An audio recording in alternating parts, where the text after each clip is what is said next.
Alright, everyone, good evening. We're going to go ahead and get started here. This is going to be a relatively short stream. This is going to be a look at Monster Hunter Wilds.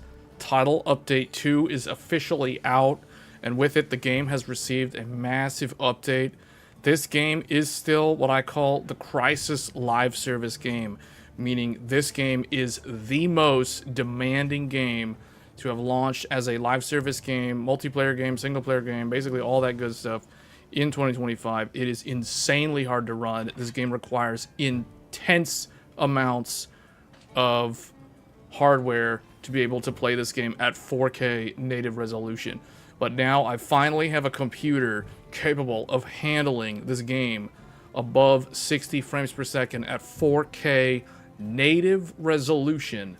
We're going to look at it on this live stream. So you've seen it here first. So for the CPU, the most powerful gaming CPU on the planet, the AMD Ryzen 9 9950X3D, 16 cores, 16 physical cores, 32 threads. That's 32 virtual threads to the operating system.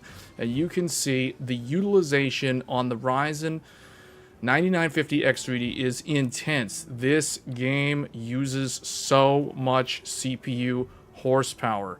It's incredible. We even have virtualization enabled. We have 96 gigabytes of system RAM so that we do not bottleneck ourselves on system resources. So we have the RAM running at 6400 mega transfers, 96 gigabytes total, and we are currently using about 38 gigabytes of RAM in use and available 54 gigabytes committed, 60 gigabytes of RAM cached, 16.6 gigs of RAM. So again, the game is intense. It will use as much hardware as you can throw at it. So 96 gigs of single rank DIMMs, 4 sticks of memory. We're maxing everything out. We also have the only GPU currently capable to handle this game at 4K native resolution. Every other GPU today, including the RTX 4090, is incapable of maintaining an above native 4K 60 FPS with all the settings, including ray tracing, maxed out. So there's only one GPU capable of handling this game, and that is the GeForce RTX 5090. And you can see even the 5090 is maxing out at 100% utilization, and we are currently using 21 gigabytes of VRAM out of the 32 gigabytes available. So insane amount of resources. The CPU utilization is off the charts. You can see the CPU. This is the reason why even the 9800X3D struggles, because this game has so many threads that it can scale to. The only CPU that we were able to show no bottleneck was with Threadripper in terms of how many threads the RE engine was able to scale to, because the RE engine is a game that knows no bounds, no limits. In fact, I think it can actually scale all the way up to around 20 cores, maybe even more. We have to go back and look at the footage from the Threadripper live stream that we did with the 4090 earlier this year. But Title Update 2 is no different from the rest of, like, Title Update 1 and the base Monster Hunter Wilds when it launched. The game is still insanely hard to run. And that's the reason why I think a lot of people were complaining at launch that the game is super hard to run. Okay, also, I want to point out, for the best visual quality, you want to utilize FSR upscale. If you have a GPU like a 9070 XT that utilizes FSR 4, you can get the absolute best visual quality in this game, because you can actually run FSR 4, which will result in an even better fidelity image with better sharpness and just overall better image stability in motion.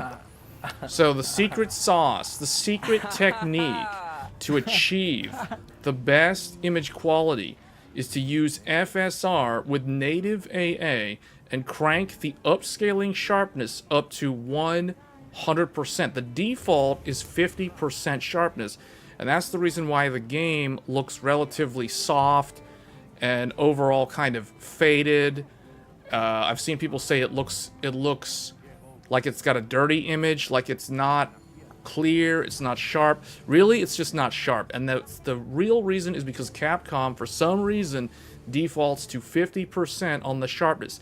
And the only upscaler that allows you to modify the sharpness up to 100% is FSR. It is for this very reason we do not use DLSS for this game, because DLSS makes this game look a lot uglier than if you weren't to use any upscaling at all.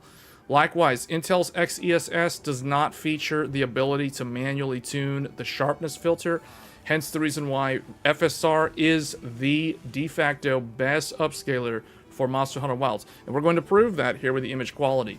So we have everything, including ray tracing, max to high. The high resolution texture pack is enabled. We have enough VRAM to handle this.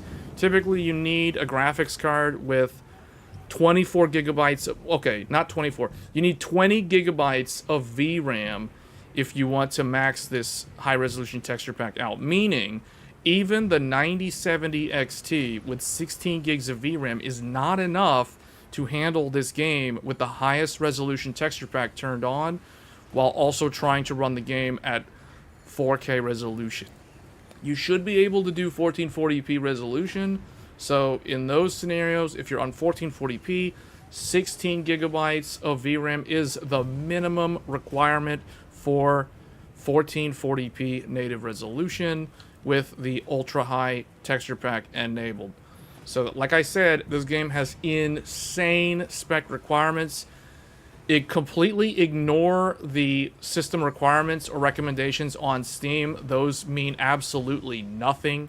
We have done lots of live streams testing various different PC builds, including the ones on Steam's recommended page, and those specs, though you can run the game, those are literally bargain barrel basement specs to barely handle the game at 720p upscaled to 1080p on like medium to low settings. So this game is super hard to run. Super hard to run. But with the correct specs, with a Ryzen 9 9950X3D, we are able to always stay above 60 frames per second, even in the camp. The camp and the gathering hub is where you will encounter the CPU-bound scenario where you cannot maintain a smooth frame rate unless you have a Ryzen X3D with DDR5 memory. Even a 5800X3D will fall below 60 frames per second because that CPU is forced to be paired up with DDR4 RAM, and this game scales with DDR5 bandwidth, which means the faster the RAM, the higher the frame rate will be. This is a game that scales with... Oh, I can get my login bonus today. Let's claim the login bonus. What do we got here? So, anyway, that's kind of an overview for those of you that are thinking of playing this game, or I guess you're thinking of upgrading your PC to be able to play this game with better visuals. This game is very, very demanding. It is the most demanding game that I have played all year. And it's weird coming back to this game after playing through Expedition 33, which ran like a dream. And more recently, Death Stranding 2, which looks a lot better than this game, frankly speaking. Like a lot better than this game. And Death Stranding 2 runs a whole lot better than this game, even on a PS5 Pro, which is the system that we have done the live streams on for Death Stranding 2. And we will do more Death Stranding 2. In fact, I really had to force myself to pull myself away from continuing my playthrough of Death Stranding 2 in order to come back to this game. Because of the title update 2, we have returned to Monster Hunter Wilds. Alright, let's go ahead and accept this.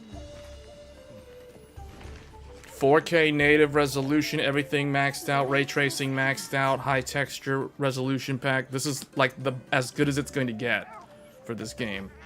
The armor quality, the meat quality, the ray traced real-time reflections in this game. The RE engine is very, very good. It can produce very good visuals, although it is incredibly demanding due to its CPU requirements.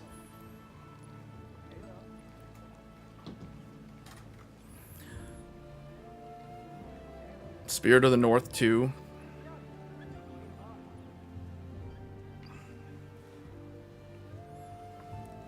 You have to compile the shaders. Alright. So this frame rate is in the top left of the screen. So right now it says 112 frames per second. We're getting about 112 frames per second. Oh, someone else wants to offer a meal? I just ate a meal and now another NPC is offering a meal? You know what I wish they would do? I don't know if they did this, but one of the things that I think they needed to change was when an NPC offers a meal, I wish they would like hold that offer for up to 3 hunts. Because I feel like the offer comes and then if you don't take it, you lose the offer for the meal, and then it's like, okay, you lost your opportunity. But I just ate a meal and now this guy is offering a meal. I don't think I need to take it, but it's just kind of weird. It's like, okay, I go for like, you know, like 1 hour of playtime, 2 hours of playtime, and you don't get offered a single meal from an NPC in any of the towns, and then all of a sudden you get one offer, then you get another offer. It's like, can they space them out a little bit better? That's like the one thing about this game that's kind of like, really? I don't know Spirit of the North. What is that game? That game sounds familiar. I don't know anything about it, though. Basically, for me, I'm the only game that is anticipated for me, because I've already played all of my anticipated games for this year. The only one, I'm just looking here. Hold on, let me see here. Yeah, the only one that I'm still wanting to play is Ninja Gaiden 4. Ninja Gaiden 4 is probably going to be another incredible action game. But I just think there are so many... Wait, okay, there's a quest here. There's a quest here. This guy wants to do some kind of optional quest. This thing has a hunt here. Do I need to... Oh, I already took that one. Let me go check the ship and see if there's anything there. 9950 HX3D? HX3... Oh, you're playing it on a laptop? 9955 HX3D. That sounds like a laptop CPU. Is that a laptop? Since when is a 5070 Ti in a laptop? You don't know why Capcom thinks you need a 5090 and well, see, Capcom doesn't understand. Well, Capcom made a lot of, let's say, financial investments into the development of the RE engine. And you guys remember when the RE engine games started coming out, like the first one that I remember was Resident Evil. Was it Resident Evil 7? I think it was Resident Evil 7 on the PlayStation 4. And that game even had a PSVR mode that I think they added that later on, or maybe it was like shortly after release or something. That was like the first major RE engine game that I remember. Resident Evil 7 on the PlayStation 4. Then in 2019, that was like 2017, I believe. And then or was it 2018? It was 2017 or 2018. Then Monster Hunter World came out in 2018 on the PlayStation 4. Then it came to the PC like half a year later, like 6 months later or something. But Monster Hunter World was not on RE Engine. Monster Hunter World was using their older MT framework, which I think like Resident Evil 6 and some of the older games were on. But the thing is, we got some really good looking games from the RE engine. All of the Resident Evil remakes, so Resident Evil 2, I think that was like 2019, if I'm not mistaken, or 2020. Devil May Cry 5 is one of my favorite action games, and that was on RE engine, and that game looked and ran incredible on the RE engine. And then all Resident Evil 2 remake, Resident Evil 3 remake, Resident Evil 4 remake, Resident Evil Village was also RE engine. So, those are all great looking games. But the key thing is that every single one of those Resident Evil games and Devil May Cry 5, they all have very curated, linear, contained level design. So the world design in those games is not very wide. It's not very varied, so to speak, for lack of a better word. They're linear games, they're action games, they're horror games, they're combat focused. All of those games are very small in terms of the level scale. So the RE engine is excellent for those type of games. Where I think Capcom has made some, or I guess where the shortcomings of the RE engine are very, let's say, visible, is when they try to make a game like Monster Hunter Wilds, for example, and they have this huge open environment, and then not only do you have this big open environment, you have like multiple different maps that you have to compile all the shaders. So they've got this going on. And then we saw this last year with Dragon's Dogma 2.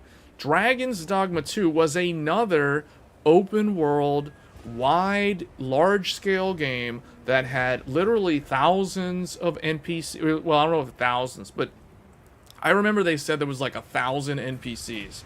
In an interview with the producer, one of the questions was like, or I don't know what the question was, but he basically said that there was like over 1,000 NPCs that they created for that game, for Dragon's Dogma 2.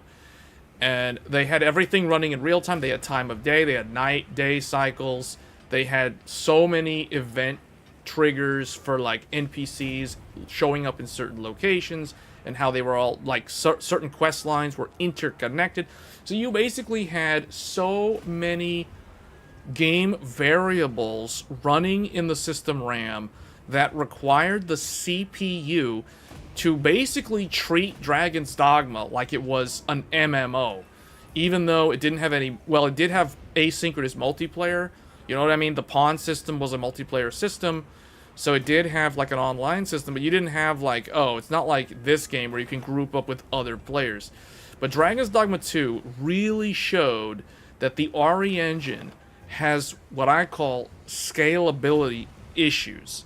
It is unable to handle, like, the memory management system does not handle multiple NPCs, the CPU having to keep track of all kinds of data points. There's a bunch of feedback loops running in terms of, like, what the player does. Like, okay, this is going to change a quest outcome. It's going to, like, create another tree branch for, like, another quest line based off, okay, they failed this quest. That's going to open up this quest. That's going to close this quest. That's going to make this NPC. So, like, there's just too many things. So the game was too large in scale for the RE engine to be able to handle in a decent manner without the performance suffering.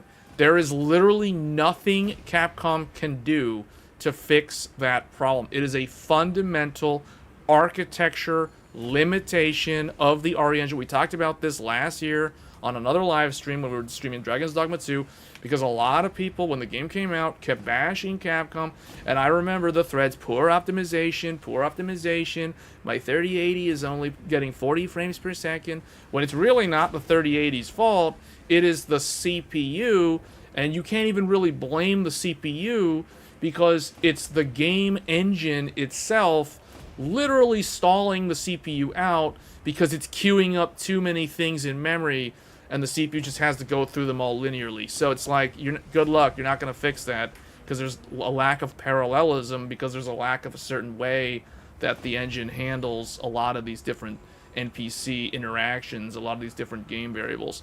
So there really was no way to fix it. Like, I remember Capcom got the interview like question from like multiple game outlets like IGN. It's like, okay, is it going to be a patch? Are you going to fix the performance? And they're like, yeah, we're looking into it.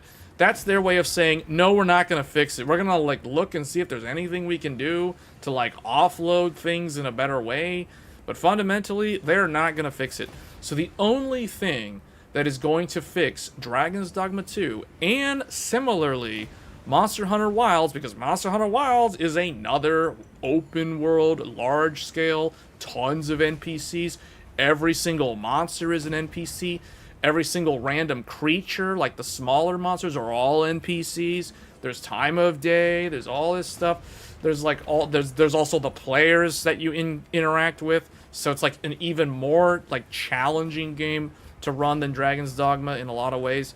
So like there's no fixing this. There's literally no way for Capcom to fix this. They're never going to fix this.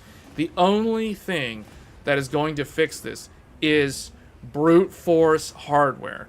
You have to improve. You basically have to utilize newer hardware to like steamroll through the engine's limitations.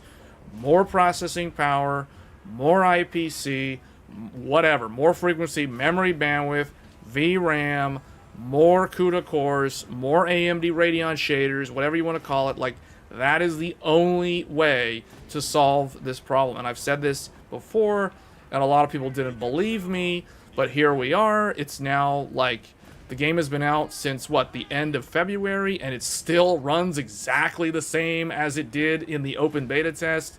There's literally no difference in performance. We proved this at launch. You can go back and check my live stream page, and you'll see we streamed this game with a ton of different computers. We looked at like a 7600. We looked at like a 3080 Ti. That GPU ran this game like trash. You know, like, none of those older GPUs could keep up. Like, I tested all those pandemic PCs. You know, like Zen 3, 5800X, Intel 11th gen, Intel 12th gen with DDR4, like all kinds of CPUs. That's why we did the CPU benchmark video. And I think the CPU benchmark video proves that it's not about your GPU. Your GPU is what's going to depend, like, the only thing the GPU is going to influence is, like, okay, are you going to be able to run highest texture filtering? Are you going to be able to turn on RT? Are you going to be able to run texture quality? That's all the GPU does. Everything else, in terms of, like, your average frame rate, your minimum frame rate, like how the game buckles under load in a like a hunt with multiple players, like how your game runs when you're literally in the base camp, for instance. Like, does your game drop below 60 when you're in the base camp? That is not a GPU problem. That is a CPU bottleneck. So, I mean, this game there's no solving it besides better PC hardware. And currently the only CPUs that can maintain above 60 all the time in the camp is the Zen 5 and I guess the Zen 4 X3D CPUs. That's literally the only thing. So this is the only way. Like, the answer is better hardware, because Capcom's never going to fix this. And by the time... So here's the thing, guys, because a lot of people forget that Monster Hunter World was super hard to run when it came out. When Monster Hunter World came out, a 1080 Ti could only average right around 60. Right around 60. It was like dipping below 60 and sometimes above 60. A 1080 Ti was averaging just around 60 frames per second in Monster Hunter World at not at 1080, at 1440p. At 1440p. A 1080 Ti was barely handling 60 frames per second in Monster Hunter World.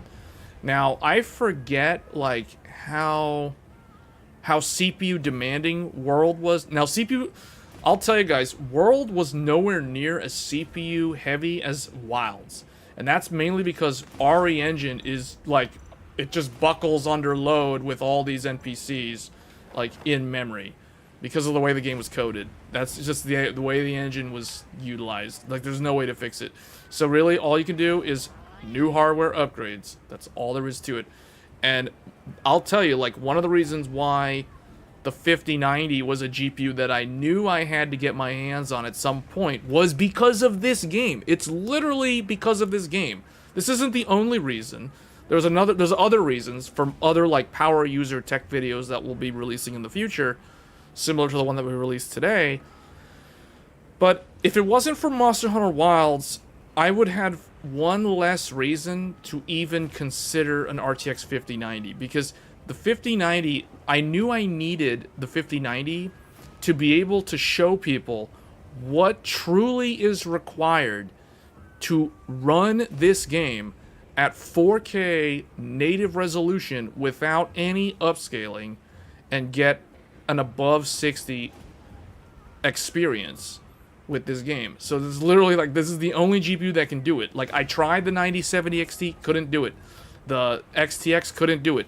The 4090 couldn't do it. Although the 4090 gets pretty close. It gets pretty close. I would see it dip at native into the 50s when in, like, a fight against, like, Arch-Tempered Radeon, for example.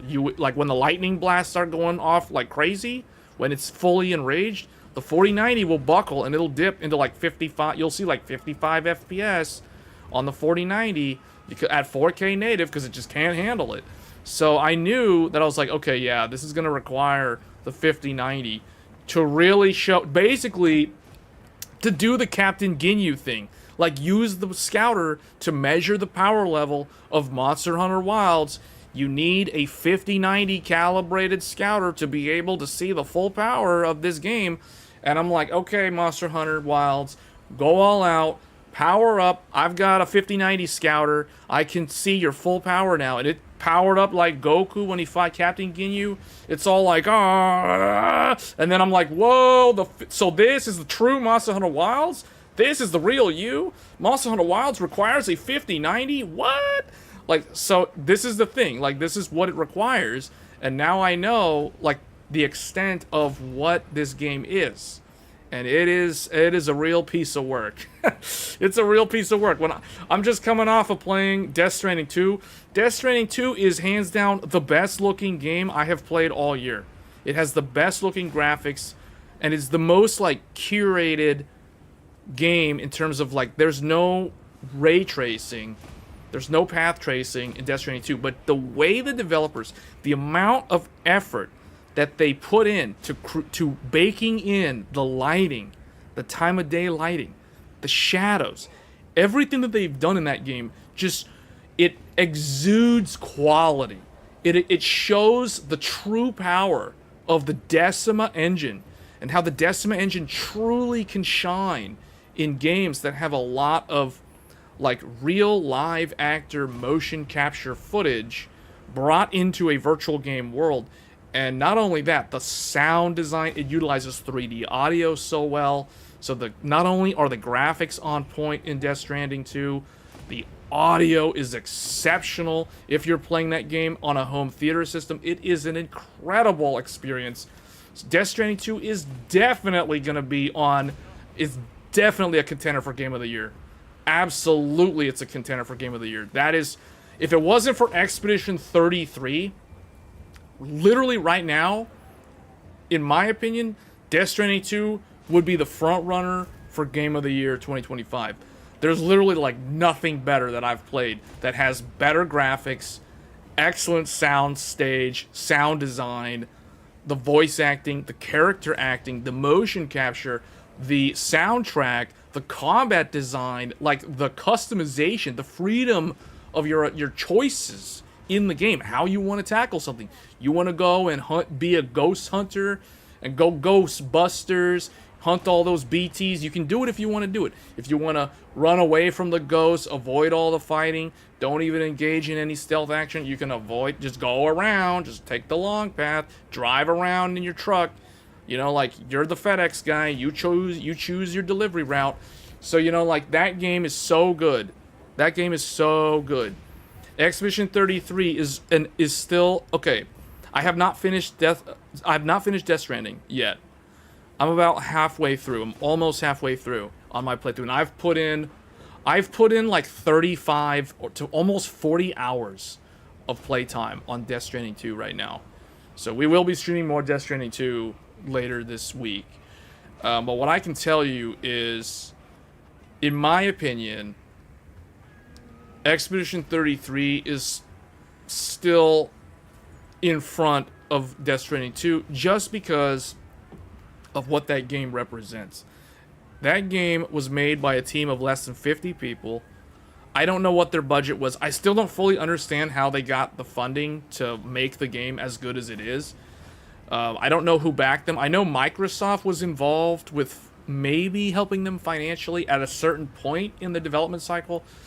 But Expedition 33, there's something about Expedition 33. The essence of that game, I guess that's the right word. The essence of that game is just something special to experience.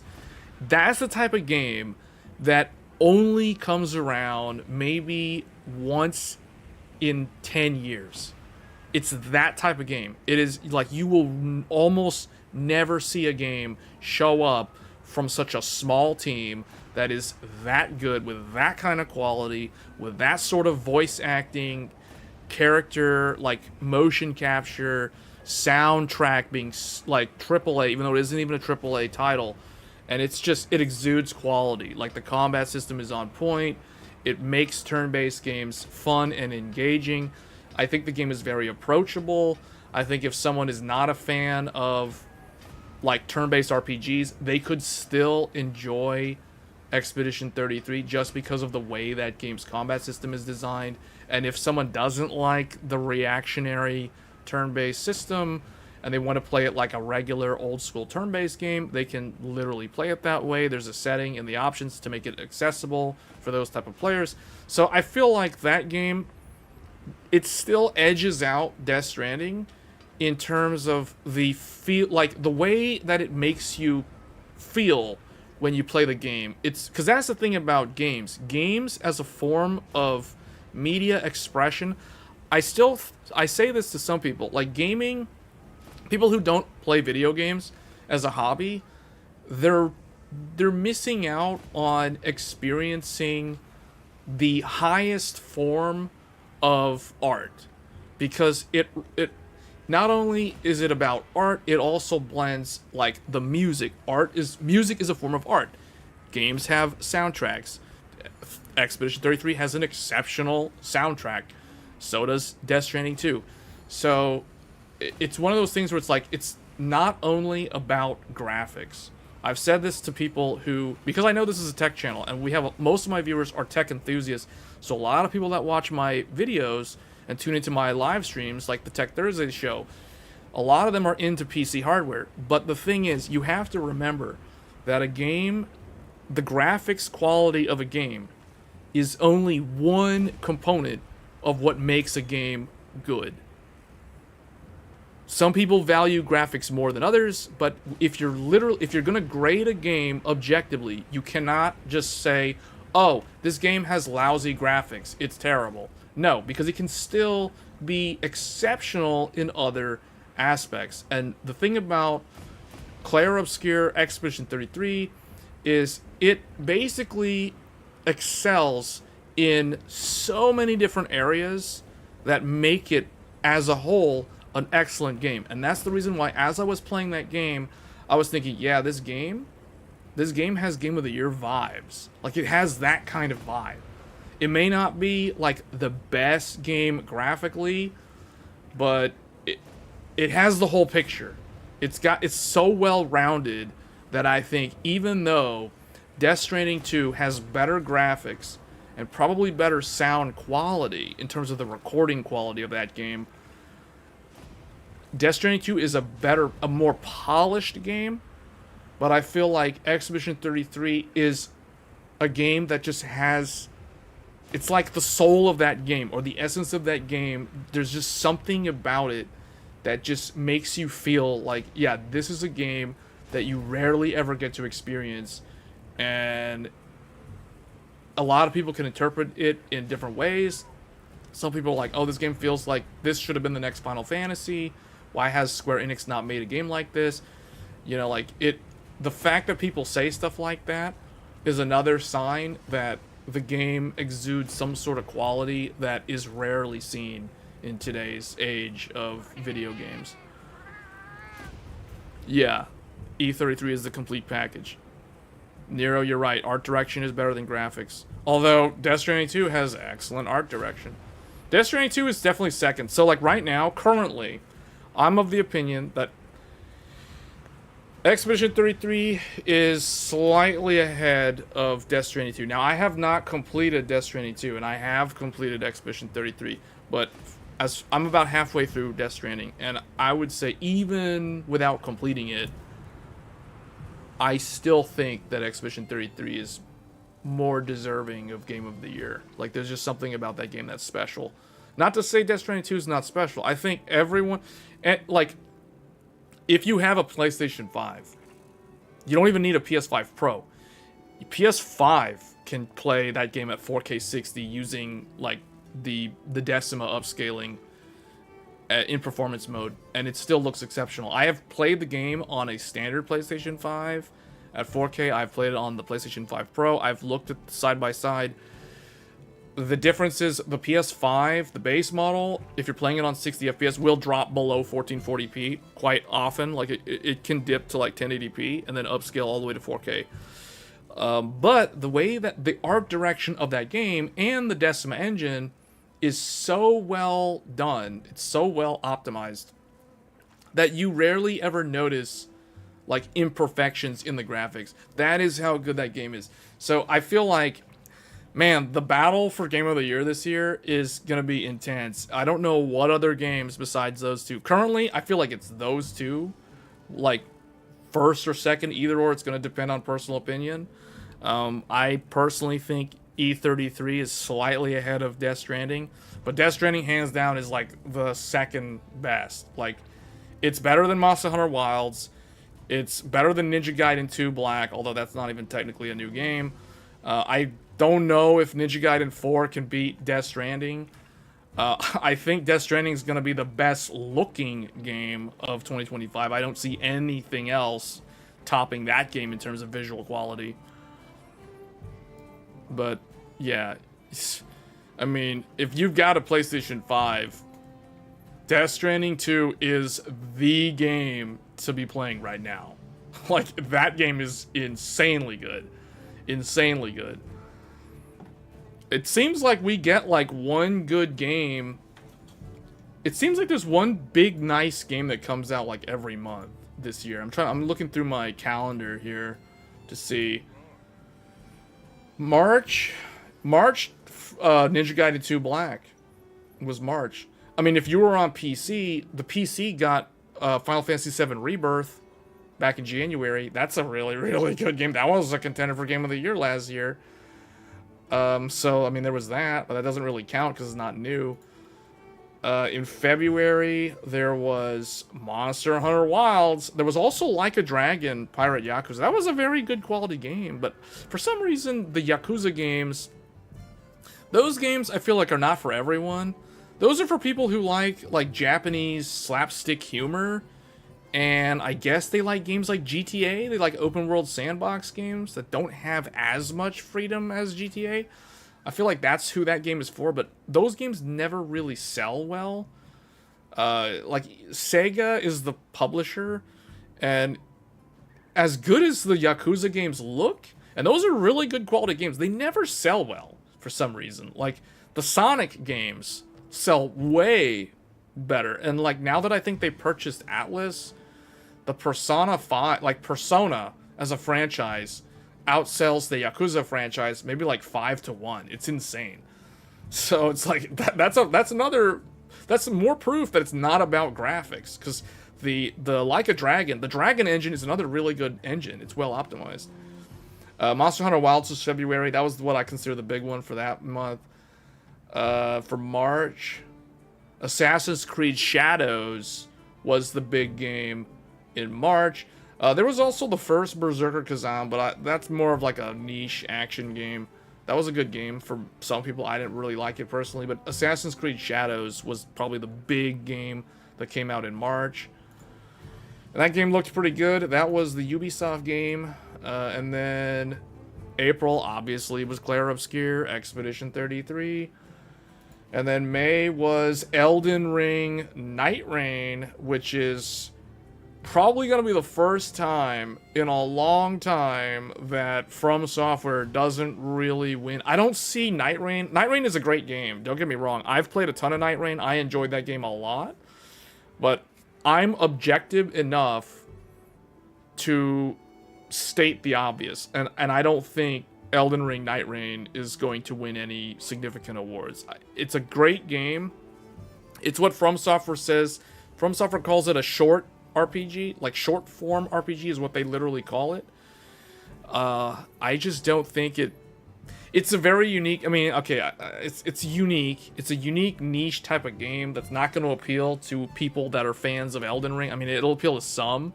I mean, I myself played a ton of it, but I don't see Night Rain. I don't know. If Night Rain gets nominated for Game of the Year, it means that there's really not that much competition. But it's a good game, though. I just don't think that it's, like, compared to Death Stranding 2 and Expedition 33, Night Rain has no chance. No chance. And I say that as someone who is a massive fan of From Software games. Doom the Dark Ages came out in May also. Doom the Dark Ages is a very fun shooter. Like, I think that game might win. Like, it might get nominated for, like, a shooter game. I just don't see Doom the Dark Ages doing. I feel like it didn't. Some people that were fans of the series were kind of mixed on Doom. Like, some people thought it was great. Others thought it was, like, worse than some of the previous Doom games. So, I don't know. It's kind of, like, mixed. Kind of like Monster Hunter Wilds. Like, a lot of Monster Hunter players are kind of mixed on Wilds. I feel like the Dark Ages is similar. It's like in a similar boat. And then we had the Switch 2 launch literally last month, and the big game from that month, besides Death Stranding 2 at the end of the month, was Mario Kart World. Mario Kart World's a great kart racing game. I don't think it's going to win any awards. I mean, it might win, like, family game or something. It'll probably win something. It's a Nintendo. Gonna lie. Death Stranding 2 looks so realistic it puts other games this year, even including those I played on my 5090 PC, to shame. Mm-hmm. I know exactly what you're talking about. I mean, look at this game. This is an example. This is Monster Hunter Wilds with the latest update at 4K native resolution with all the settings maxed out. We're running ray tracing. Ray tracing is maxed out. Everything is maxed right now. And this game, Death Stranding 2 on a PS5 Pro, looks so much better than this game. And this game is using real-time ray tracing. So it proves that art direction and careful attention to detail can surpass a game that looks okay and then someone just like turns on RT and expects RT to fix everything. Like, this is an example of, like, oh, turning on ray tracing doesn't mean that the game is going to look better than, like, a game that doesn't have ray tracing. You know what I'm saying? Like, prime example right here. Wilds just got added to. It's had FSR 4 unofficially, though, since the launch of the 9070 XT.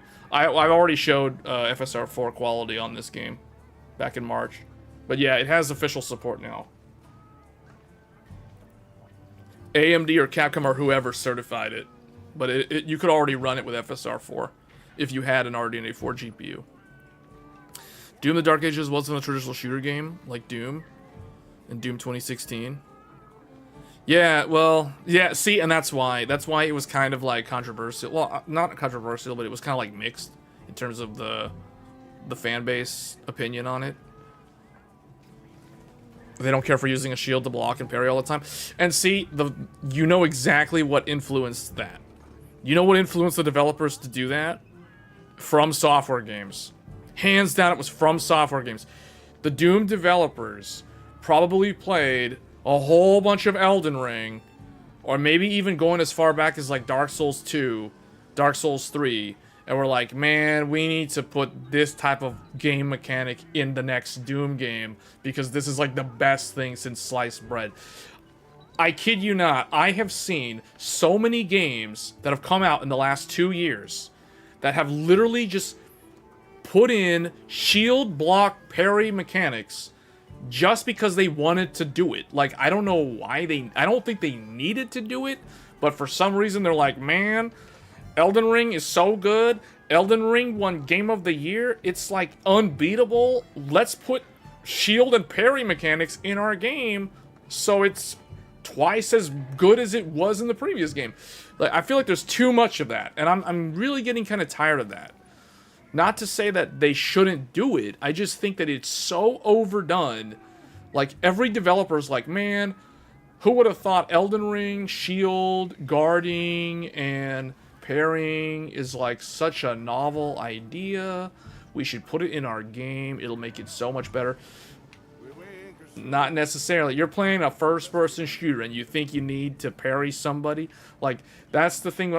That's the problem that I'm noticing with a lot of these modern games. So it's like, and I think there's a little bit of what I call Souls-like fatigue that is about to hit the gaming industry, because we're seeing like so many Dark Souls style games that are slated to come out in the second half of this year. You know, like Lost Soul Arise, Wu Chang. It's like every year now you have like some. We already got the first Berserker Kazan. Lies of P had its DLC this year. Stellar Blades on PC. Now that's another one that has the parry mechanic. So it's like, if you don't like that playstyle, you're probably not going to enjoy those games very much. But it's like, that's the thing. Now it's starting to trickle down into the shooter-based games. The next thing you know, Microsoft is going to make the next Halo game have a shield. You're going to have a plasma shield, and you're going to be able to parry someone and then hit them with the sword. I kid you not, I would not be surprised if the next Halo game has a guy running around with a shield, a plasma shield, and able to block a ton of bullets from the assault rifle or the battle rifle, and literally just stab someone with the sword on a parry because you parried the guy's bullets and you somehow, you know, I don't know if they're going to do that. I think that's a little extreme, but I kid you not, I would not be surprised if the next Halo has some kind of counterattack based system that utilizes some sort of shield or some sort of defensive mechanism in some way, because the last time I saw a first-person shooter that had defensive deflection, guarding type mechanics, it was Unreal Championship 2, the Leandri conflict, all the way back on the original Xbox. And that one of the reasons why that was the most controversial Unreal game. You guys remember Unreal Tournament 2004? Unreal Championship on the original Xbox? Unreal Championship 2? Unreal Championship 2 had the controversial ability to, you had melee weapons. It was a shooter-based game that also had melee weapons, like the sword in Halo 2. And you had the ability to deflect incoming projectiles. So someone could be shooting at you with like whatever gun, you know, just standard rifle or whatever, you know, battle rifle, whatever. I'm trying to think of the name of the guns in Unreal Tournament. You like the plasma rifle or whatever. And if you like spam your parry button in Unreal Championship, you'll just deflect. I mean, it's going to use up your energy meter, so you're using meter to deflect. So you can't do it infinitely, but you would just deflect the guy's shots back like in random directions because of the physics. If you deflected it with perfect timing, you literally deflect their projectile right back at the shooter and you kill the shooter in one shot. It was an insta-kill if you perfect time the deflection of their bullet right back at the shooter. So you would literally like slap the shooter in the face with their bullet and they would literally just die in one hit. They'll take instant kill. It's an instant kill. It's an instant kill. And they called it rejected. Like, it was so cool when someone pull it off. Because you deflect the guy's bullet. You could get so many kills from just random spamming parrying, though, in Unreal Championship 2. That's why that game, like, a lot of people didn't really consider that game, like, competitive. It was more of like a casual shooter compared to, like, Halo 2. Because I mean, I remember, like, this was back when I used to play shooters. I don't play shooters anymore. If you guys haven't noticed watching my content, the last shooter we looked at was probably the only shooter we've looked at, which is Doom, The Dark Ages.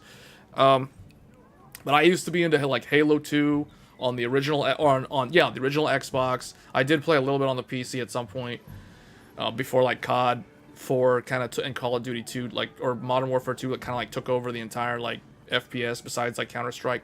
But I used to play a ton of Halo 2, and I also used to play Unreal Championship 2. Those are my two favorite shooters from, like, the Xbox original / GameCube / PS2 generation of consoles. So I have a ton of experience with those games, and I always considered, like, Halo 2 was way more, like, competitive, and Unreal Championship 2 was, like, spam parry hilarious. Like, if you just want to play casual, you just run around with your melee weapon, and it was, like, legit, you could do it, because the game had, like, skills. Like, Unreal Championship had, like, your E and your Q that, like, Overwatch-style games had, like, literally a decade later. So, yeah, man, that's where a lot of that stuff came from. If they actually doing it, they would do the usual super treatment by dropping the next Gen 3. What were we talking about? In contrary to NVIDIA's business model. Wait, the 50... Hold on, I need to look further back in the chat. I don't know what you guys are talking about. Cyberpunk Path Tracing looks better than Death Stranding 2. I don't agree. Have you actually played Death Stranding 2? The 5080 Super will have the same performance of the 5080, just with 8 more gigs. Yeah, that's coming out in, like, January next year. It is contrary to NVIDIA's business model to give the 5080 Super more VRAM. Wait, it is contrary to NVIDIA's business model to give the... no, they could. They could do that. Remember when they did the 3080 12 gig? They did 3080 12 gig because the original 3080 was 10 gig. So they could do something like that. I think they are going to do that. I think it's going to have 24, personally. You think you might continue to save it for 5090? Well, it depends on how long it takes you to save up, because if you wait into next year, you're probably going to forget about 5090, because 6090 is next year, well, although it's late next year. And so is the new AMD card, which will also be faster than the 5090. You have the 2080 Super. Yeah, that 2080 Super is not... If you're talking in regards to this game, yeah, the 2080 Super is not going to run this game good at all. I mean, we looked at older GPUs. If you don't have a GPU that's, like, less than 3 years old, you're going to struggle running this game. Any GPU that's more than 3 years old can't run this game well. All the RTX 30 series run this game literally like garbage without frame gen. Even the 3090 Ti can't run this game well. We live streamed 3090 Ti, and it struggled. I mean, I think it could do like 1440p, but that's 1440p with upscale, so, and with frame gen, or yeah, with FSR frame gen. So yeah, Ampere and older just do not handle this game well at all. One thing that I wonder, though, is I wonder how... I have to go back and look. I forget what CPU I tested the 3090 Ti with. I don't think it was Zen 5. I don't think I had Zen... Well, no. It was definitely not this CPU. It was a newer CPU. It was like... It was probably the 70... It was either the 7800X3D or it was the 9800X3D. I know I did test the 3090 Ti with this game.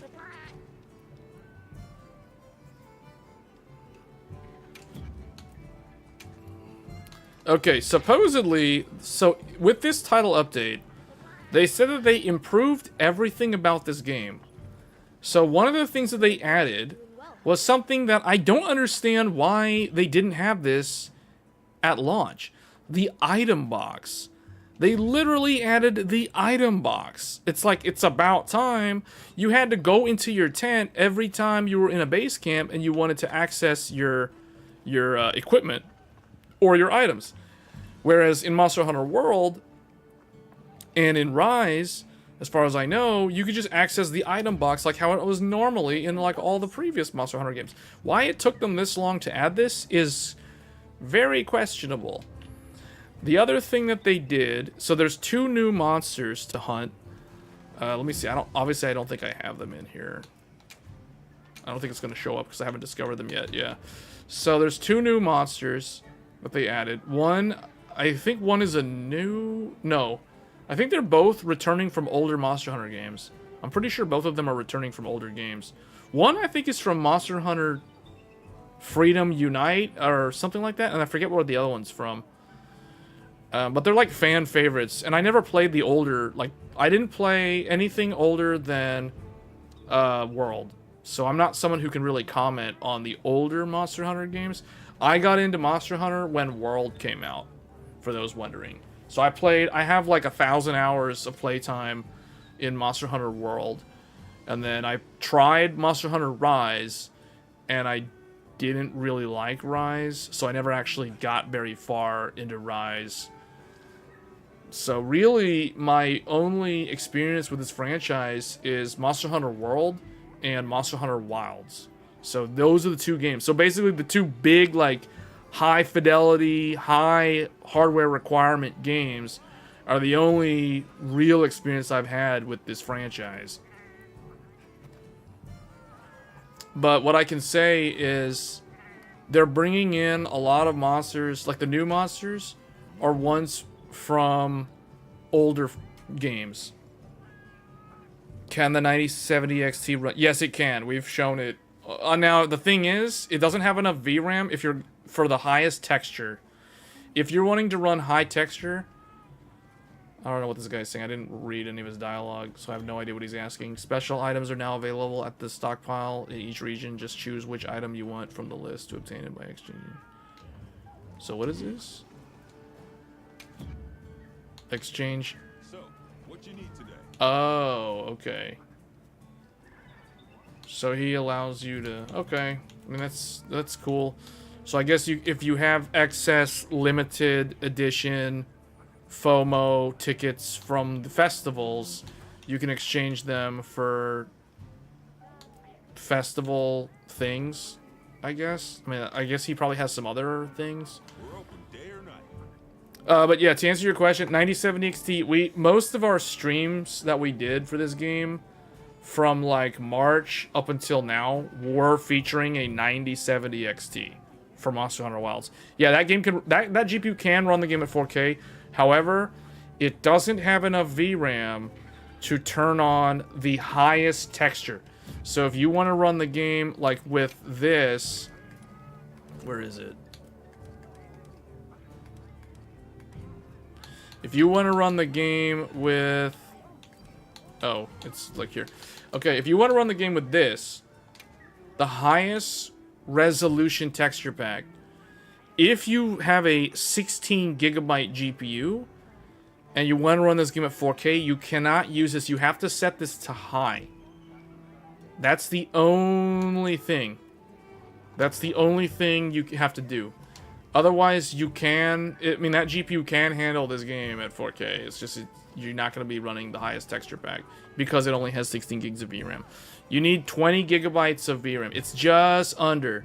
The game uses about 18 to 21 gigs of VRAM. So even right now, we are using... It says 13.74 gigs of VRAM. The reality is it's actually allocating more than that.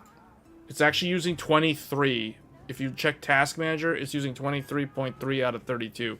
So it's over 20 gigs of VRAM when allowed to go all out with the highest texture pack, which means even the 7900 XT, the 7900 XT has 20 gigs of VRAM. Even that GPU doesn't have enough. So you'd have to go up to a 7900 XTX or an RTX 4090, because those are the only 2 GPUs, and both of those are last gen GPUs that have 24 gigs of VRAM, which is over 21 gigs of VRAM. So you really need, I mean, you can run it, but you're not going to run the highest texture pack. If you set it on high, it's going to use about 14.5 to 15 gigs of VRAM. So it's going to use a ton of VRAM at 4K on high texture. Alright, so what do I need to do? I need to go to... If I want to talk to the... Who's this?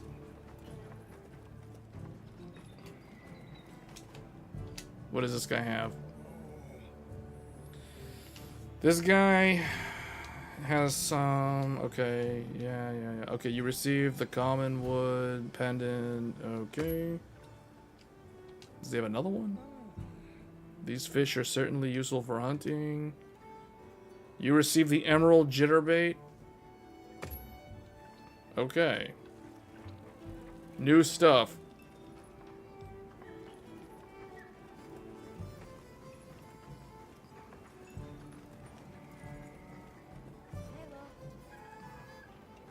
Welcome back. Okay, wait, where do I need to go? Oh, talk to Eric in the Scarlet Forest? I thought there was an NPC over here that I needed to talk to. Who's this? There's one right here. Material retrieval. Request certain items to be gathered for you. Oh, wait, no, that's, hold on.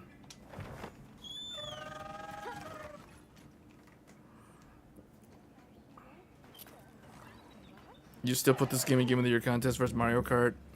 Yeah, probably. Yeah, that's a good question. Yeah, this game is still one that I would consider in the list. Now, this is definitely not the front runner for Game of the Year, but this is probably still in the list. Travel. Hey, traveler? Can I, tell you something? No, sorry. It's okay, never mind.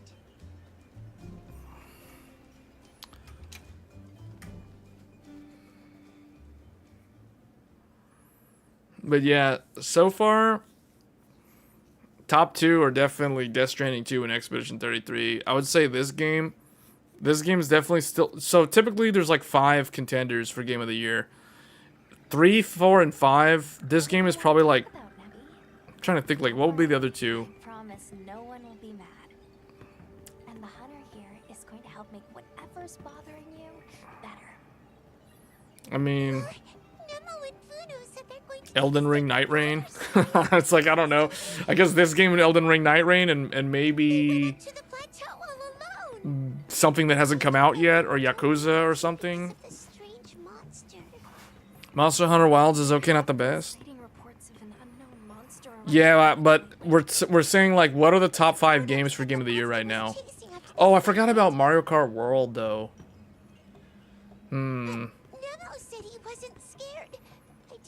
Mario Kart World is good, but do you guys really, like, do you think, would you put Mario Kart World as a Game of the Year contender? I don't think so. As someone who played it, I don't think it would be on the list. I think Donkey Kong Bonanza has a better chance. And that game's coming out in a couple weeks, and we will be live streaming that game. Monster Hunter Wilds is the ugliest looking game for the performance you get for the PC hardware. I don't know, I think there's probably worse, but I guess to your point on the PC hardware, maybe you have a point in terms of the PC hardware requirements. To actually play this game at 4K above 60 FPS at all times is... It's got some pretty insane hardware requirements.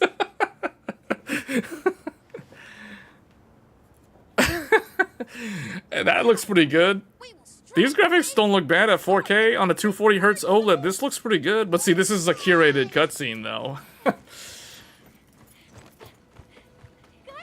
This is a curated cutscene where you can tell they're doing better camera work and depth of field. But see, this is the power of RE Engine right now. This is the power of RE Engine.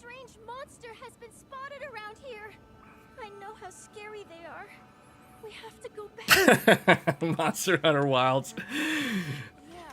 Unless there's more games that come out that are that compelling, this game's gonna be on the list, guys. I'm sorry, but this game's gonna be on the list. Unless there's some insanely good games that are just like Death Stranding 2, I don't see anything beating this game. Oh, snap. Wait, I don't want to fight this guy yet, but this is one of the new monsters. Seregios. It's Seregios. No, I don't know what Monster Hunter he's from. He's from one of the older games. I have these two. You take care of Nona and the Serenians. Got it. Oh, you know what? They also added a new NPC hunter. There's a new NPC hunter. Should I just solo it? Oh, we're supposed to fly to it? No, we can't lose her. Well, I want to see, like, who's the... Sacred.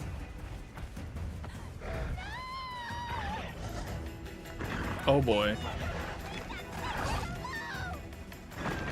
Nona.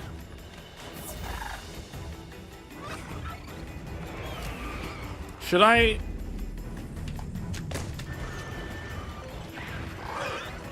What if I didn't fire the slinger? Something else, kid. Now get these Sacred back home. Okay. Oh, here we go. I don't have earplugs. I don't have earplugs, apparently.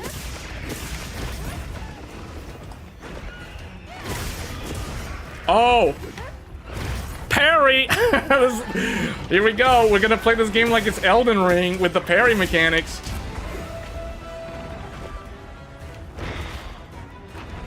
Cause see, they added that. They added those, what do you call it? The charge thing or the power clash?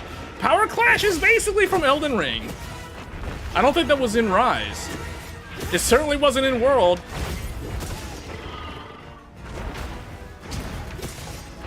You can just play like a tank.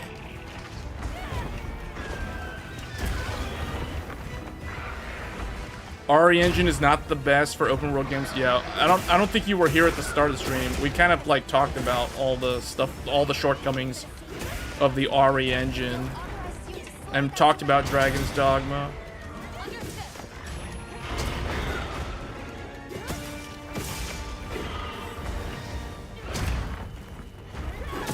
Cause see, part of the challenge of this game is figuring out, like, especially on the first encounter, like how the monster reacts, what to do. Like, because I don't know this, I've never fought this thing before. I'm going in blind, so I have no idea what his super is, like his ultimate attack that can one-shot me if I'm not topped up, and even if I'm topped up, he might still have a one-shot.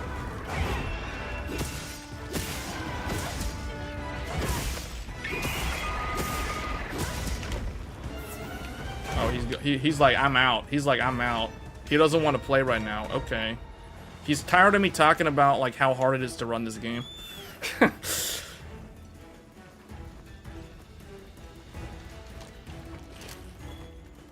Alright, here we go.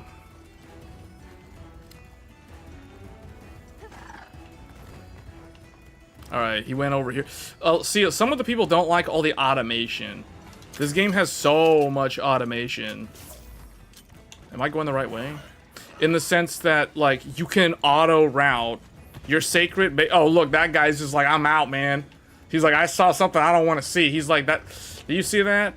That monster's just like, he was hightailing it out of here. He saw that guy, he's like, I'm out. He ran so fast. Oh, look at that. There's a clash. They're fighting. They're fighting. Oh, wait, that one, that monster... Oh, no, I don't want to put the vine trap on this guy. I need him to help me out. Oh, what is this? What is this? Jace versus Vegeta?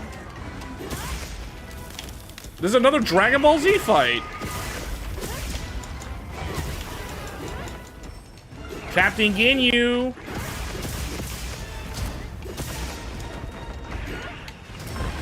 Oh, he got me good.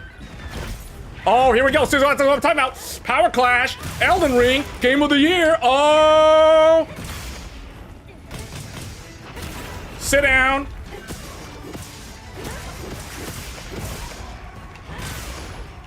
Da-da-da-da-da-da-da-da. Bam! Oh! Oh! Oh, here comes another one. Tigertron. Beast Machines. Oh!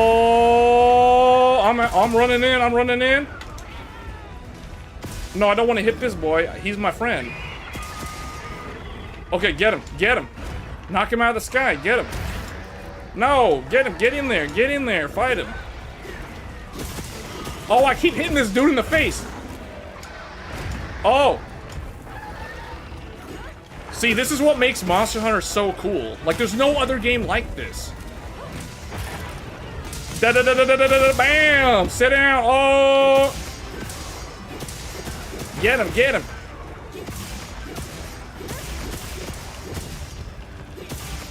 Go, go, go. Oh. Oh, counter, counter. Oh, counter. Oh, counter. Counter. Oh, man. Oh, he jebaited me. He jebaited me. What? Whoa, was that a one-shot? That was supposed to be a one-shot. Whoops. Yeah, if I didn't have my super guard up, I probably would have died right there.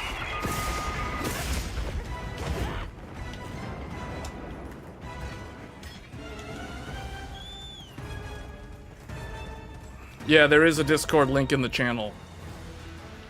Wait, was there an item back there that he dropped? No? Alright. Well, let's set this vine trap. Oh, what the heck?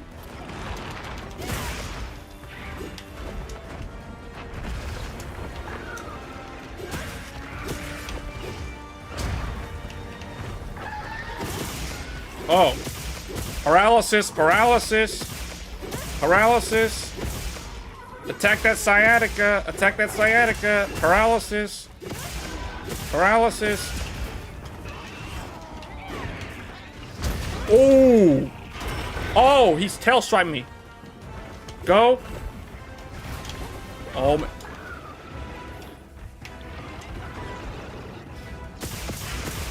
Sit down. See, this is RE Engine at its finest. If you have the hardware to pull this off, it's a great experience. Look at that ray trace water. Look at that ray trace water. Oh, it looks so good. Oh, it's so good. RE Engine, maxed out. The true. Oh, I almost died. What? I'm bleeding? Palico. Oh, man. Oh, man. I'm bleeding. Where's that vine? Double heal. Oh, that was close. That was close. What? Oh. I don't have the slinger. Oh, yeah, I do. How come it didn't... How come it didn't work? It didn't get me out of his, grab. I'm still bleeding. I have 3 stacks. Man, he's very aggressive. He's very aggressive.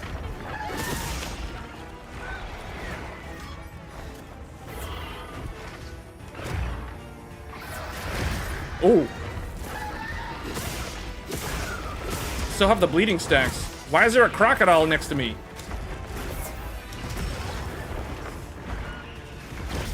Oh, here we go. Here we go. Elden Ring. Power Clash. Dark Souls 3. Game of the Year. Sekiro. What? Oh. See, that's the From Software influence that I'm talking about. There's so much From Software. What is this crocodile doing, man? This crocodile's gonna get me killed. That crocodile got himself killed?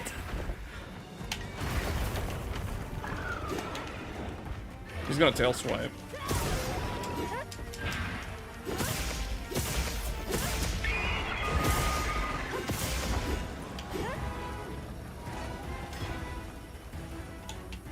Where's he going? We're transitioning to the next phase.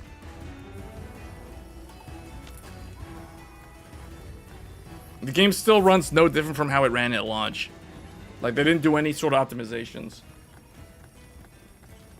Monster Hunter made on Decima Engine would be insane. Yeah, yeah, it's funny. I think I said that on one of the Death Stranding 2 live streams. I don't know if it was the first one or the second one.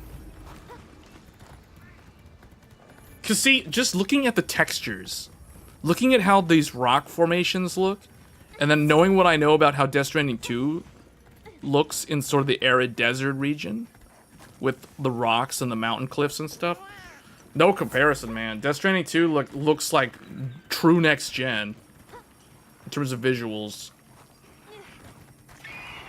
That's like the best game I've ever played in terms of graphics this year. Oh, whoa, whoa, whoa, whoa, whoa, whoa. What is this? Did he poison him?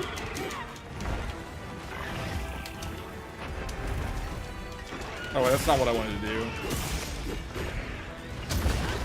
Man, this thing's... Does anybody know what Monster Hunter game is this guy from? Is he getting tired? Oh, he's tired. Wait, that's my chance.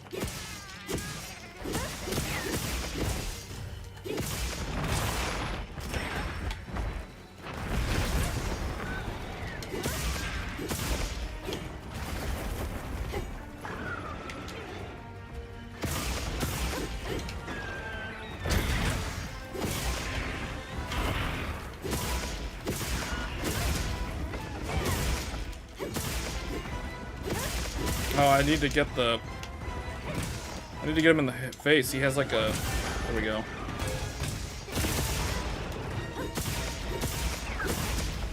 I can't tell if his wing is damaged.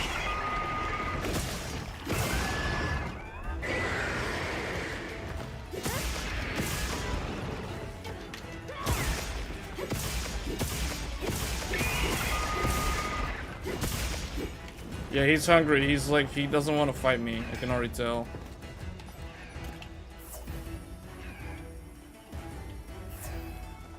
I don't even know.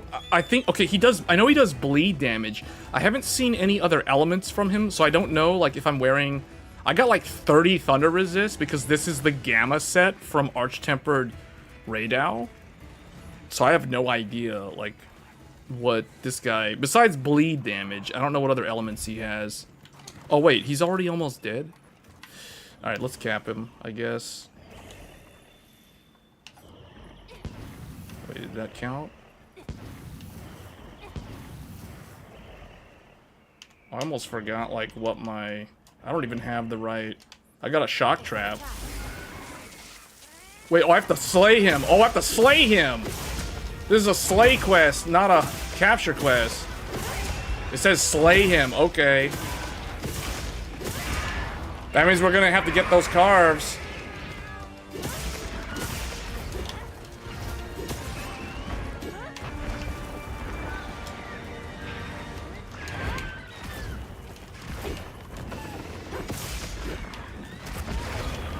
Back attack.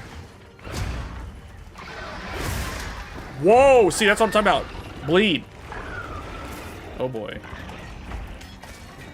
I'm scared, I'm scared.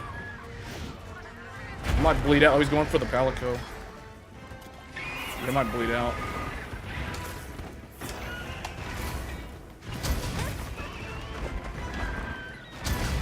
I need the blue. I'm getting the counters. Oh, he canceled my power clash. The tail swipe canceled the power clash.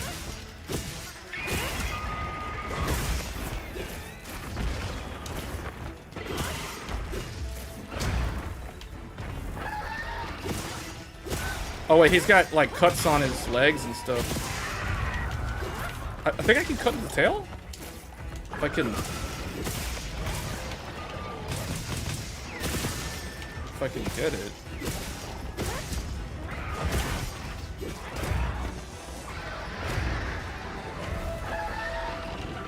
Oh boy.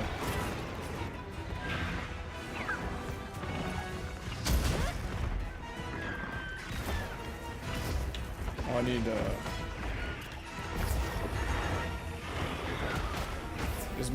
Is my thing up? Oh boy. That bleed lasts very long.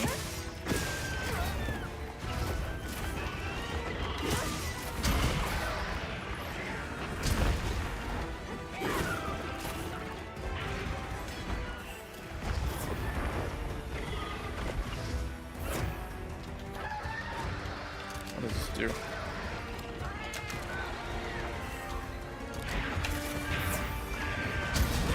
Okay. Sensu Bean. I want to do one more power clash if I can get it. If I can counter the, if I can get the power clash. I'm keep trying to bait him into the power clash, but I get, okay, whatever. I was trying to do that power clash finish. Oh man, what motherboards do you recommend? Fantastic work. The children of Secret are also It's really gonna come down to your budget. Let's make I mean, there's a motherboard that I recommend for different price tiers. It really depends on two things, budget and use case. But if you're considering a 5090, I don't think budget's a primary concern. So I'd probably say one of the motherboards that has an X4 slot. But see, again, I don't know your use case. I don't know if you need a dedicated X4 slot. I don't know if you want a second Gen 5 X8 PCIe slot. It really comes down to PCIe slot layout. It's not just like, oh, what motherboard should I get? The question is a lot more deep than that. Death Stranding 2 destroyed MH Wild so bad in its very first gameplay moment, especially in terms of terrain texture. It is not even funny. Yeah. Yeah, that's the reason why, I mean, there was a comment earlier from Fake Frames from Matt that this game is this game looks terrible in terms of hardware requirements required. Yeah, Death Stranding 2 runs flawlessly on a base PlayStation 5 for the most part. Now, it's not doing like 4K native on a base PS5 at 60 frames per second, but the visual quality, like the upscale result, is excellent. And the soundstage, everything about that game is just like top-notch, pure quality, man. Death Stranding 2 is great. Like anyone who has a PlayStation 5 should be playing that game, hands down. That is the game to get for PlayStation 5 right now. I can rate your setup. Like, what do you want me to say? Like,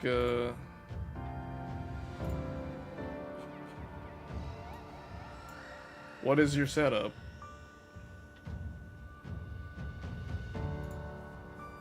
And that took 13 minutes. That was just me running around trying to do power clash combos the whole time. Alright, so Seregios. This name reminds me of something from somewhere. From another game. I can't remember what. Seregios. What are these? Man, this guy... Okay, this is a 2-4... This is a 6-star? So that means this is what? Like an 8-star on Tempered?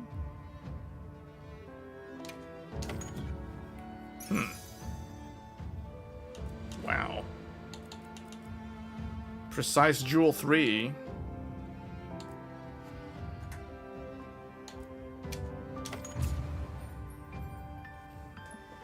Zero faints. Hunter rank 180. It is a real showcase for PS5 Pro, though. Yeah. I tried it on the base PS5. I powered up my old PS5 to do a comparison. Yeah, PS5 Pro, it definitely looks better if in performance mode. Attempting the trial alone. Why did you break this rule? Oh, gaming and video editing? Want it to be real secret, writers. Probably one of the motherboards that I've already covered on the channel. We could be Zato's hand. Do you and need help the everyone around the Do you village. need the PCIe slots? That'll be the next question. You were in a hurry to grow up. But rules like that exist for a reason. This game has, They are made to I would say this game has good, like, art direction. It's just for some reason, forget. I feel like the lighting in this game is not well done. Something about the global illumination in a lot of the game environments just does not look good, even with ray tracing maxed out. That is why we tell stories. We pass on knowledge of danger through generations, so that it may be avoided. Nona, I heard about the Seregios. Are It's you the okay? Seregios. She's the reason that Sacred made it home safely. She glided down from the plateau like she was a bird herself. Wow, that means you're an official Sacred Rider, right? Things only ended well this time thanks to the travel. I just feel like this game needs a better global illumination implementation. Nemo. Because you can see, like, the characters... Never to do that. The characters look good and animate well. It's just, for some reason, the lighting of this game and the texture designs just don't look as good as they could. I mean, this is native 4K, for those wondering. Like, you guys are watching it at 1440p. but that's because I'm downscaling it for YouTube for bandwidth reasons. But I'm playing the game at 4K native. We showed that at the beginning of the stream, and this is the result of 4K native. Like, I mean, but see, that's the reason why a lot of people complain about the game, because they're playing the game at like some other resolution that's not 4K, and at anything other than 4K, the game looks bad. Wait, why did she summon the thing? Why? What? Okay, no. This? A quest for multiple targets is available. We're just going to ignore that. See, okay, like, look at this. Look at the village. This is 4K native, so there's no, like, weird upscaling, distorting the picture. Like, this is just how it looks. This is what they chose. Like, look at this pottery. Look at how the pottery looks. Look at how this, whatever this wind chime, dream catcher, these crystals, how they animate in the wind. See that?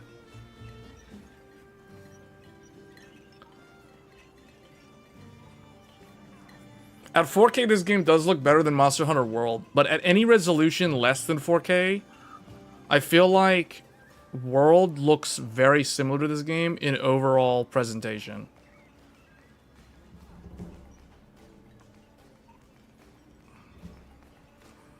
Texture is about 5% better than World. Yeah, it definitely looks better than World. I've done my own side-by-side comparison at 4K. This game looks better than World. Like, you guys can tell right here, this is actually a better representation of the game's lighting because of this time of day. And you can see the time of day.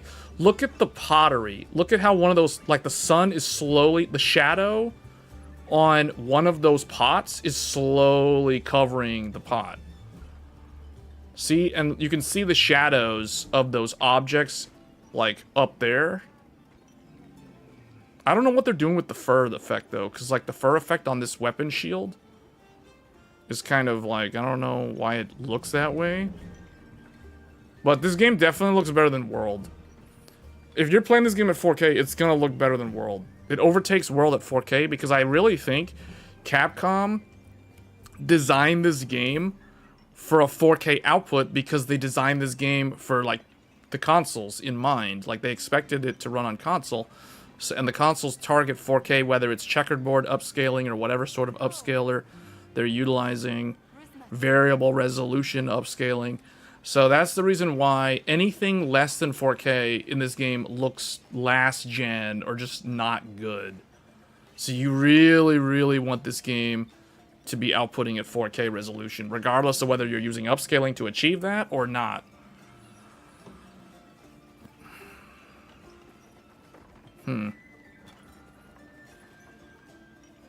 I wish I had like a first-person mode to go into. I forget if this game had a first-person mode. Like just to look around. Because okay, this is the map. I can't remember. I don't think it does. I wish it did though, so I could like move around the environment in like a first-person view. I gathered what you asked for. But see, as someone who literally has just been playing Death Stranding 2, basically since that game launched, going to this game looks okay, but it's like, yeah, man, like look at the rocks. The rocks look like they could have more definition. And this is with the sharpness filter maxed out for 100% sharpness for the best visual quality. And I still feel like this game, like the game's textures look soft. Softer than they should for a 4K resolution.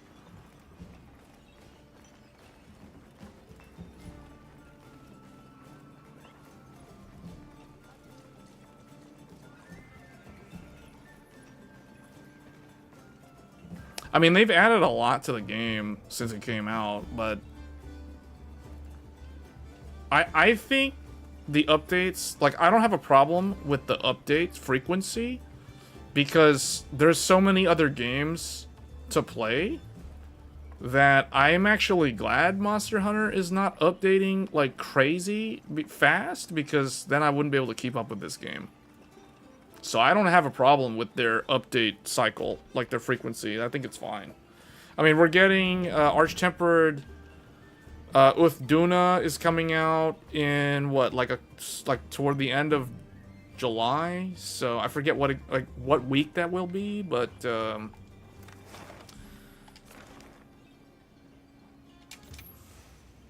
wait, I don't need a target, or well, I might not be able to go to the base camp.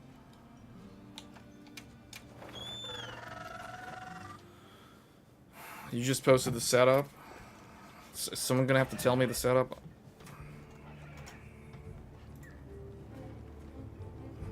Oh. Oh wait, you've got. Hold on. What is that? Is that desk monitor a? Is that like a tab? No, that looks like another monitor on the table. I don't know how I feel about the big screen above your main monitor. I used to do that. I used to have 4 monitors. I used to have like the 3 monitors, and then I had like 1 monitor above the middle monitor. I actually developed like neck pain due to like having to have the neck arched upwards to see the 4th screen. And that's because I used the 4th screen for the console, for the PlayStation 4. And PlayStation 4 Pro back. Actually, I don't even think I ever used it with the PS4 Pro. I used to run a setup like what you have back in.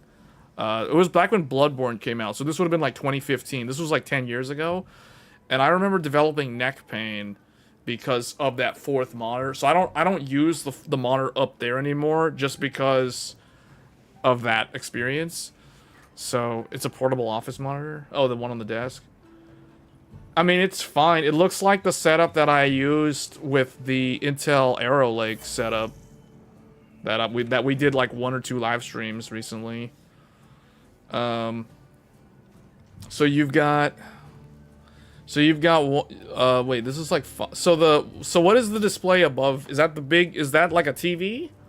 Is that for like, what is that for, console gaming? Like, what is the big TV for up at the top? That's the thing that stands out to me. Also, what is that thing like to the left of your left monitor? It looks like there's some kind of like speaker or fan or something. I see your water bottle, and then I see like there's this thing that looks like it's a speaker or a fan. What is that? What is that? That's the only thing that and the big TV stands out to me. Like everything else looks pretty normal. It's a fan. Does that produce more fan noise than the PC while gaming? What was the well, you said this is what is this, like a 9800X 3D plus a no, someone else was wanting to build a 9800X 3D plus a 5090. For those of you wanting the 9800X 3D and a 5090, if you're gonna get a 5090, why would you get a 9800X 3D when you could get a 9950X 3D? I'm just curious, like, if someone's gonna spend that much money on a GPU, why would they not want to pair that up with like a top tier like Halo CPU? You know what I'm saying? Like, I don't understand. I personally would never pair up a 5090 with a 9800X 3D. I would have to go with 9950X 3D, which is what we're doing right now. This PC is 5700G with 4060, 64 gigs of RAM. Okay. So you've got 4 monitors? Wait, you have like a Mac setup? Oh, this is a Mac? Why does your task manager look like it's a Mac? Are you dual booting Windows or something? This is a Hackintosh? What is this? Is that like a skin for Arrow? Is that an Arrow skin that makes it look like a Mac?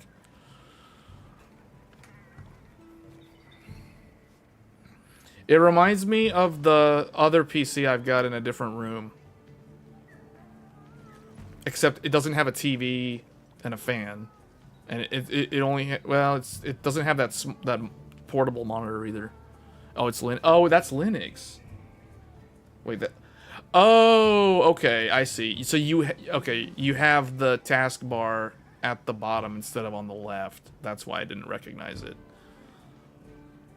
That's why. For some reason, every time I see a centered taskbar like that, I always think like Mac. When I think of Linux, I think of the taskbar on the left of the screen, like vertical. Because I think that's the default for Linux, isn't it? Unless they changed it. You made it look like that. Okay, that's why. That's why I didn't recognize it. That's why I thought it was Mac, because I was like, I don't think I've seen a Linux setup with a UI that looks like that. At least not stock.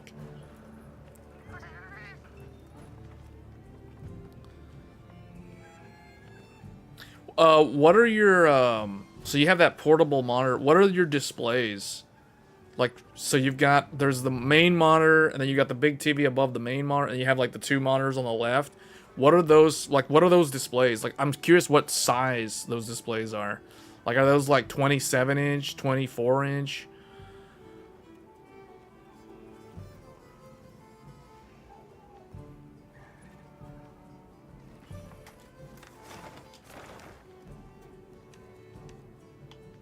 See, the meal offer went away. This is what I mean. Like, I got invited to a 1 meal. I accepted the offer. Then, like, another NPC offers me another meal. I'm like, I literally just ate. I'm not going to eat again. And it's like, he still doesn't have the... Like, he took the offer away. You know, like, I wish they would hold those offers for, like, 3 hunts.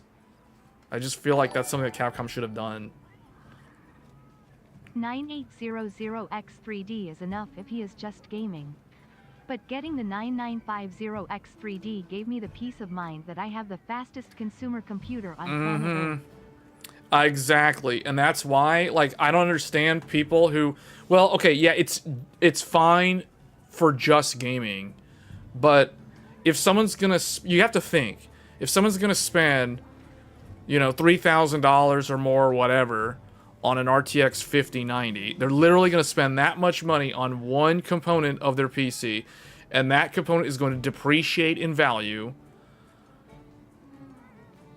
Why would they also not get the best CPU? Like, I don't...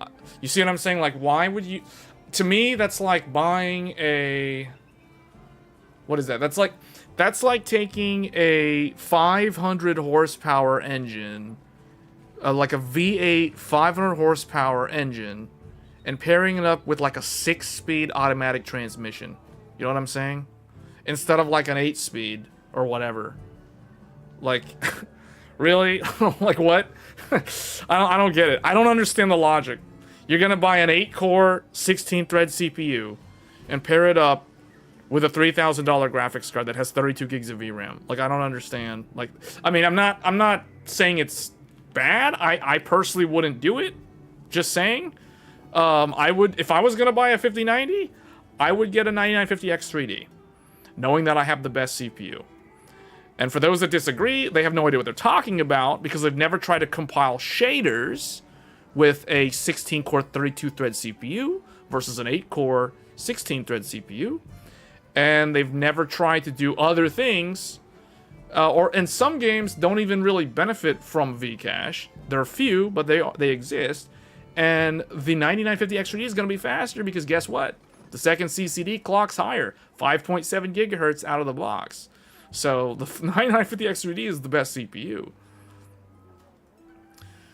So the main monitor is, and the thing is, like, a lot of people who, okay, if you go look at some review, a review might have like 20 games or whatever, but those reviews don't look at like long-term, everyday, real-world, daily driver use case environments. Like, none of those reviews are based off of, oh, I used this CPU for like 30 days or like 3 months, and here's the feedback.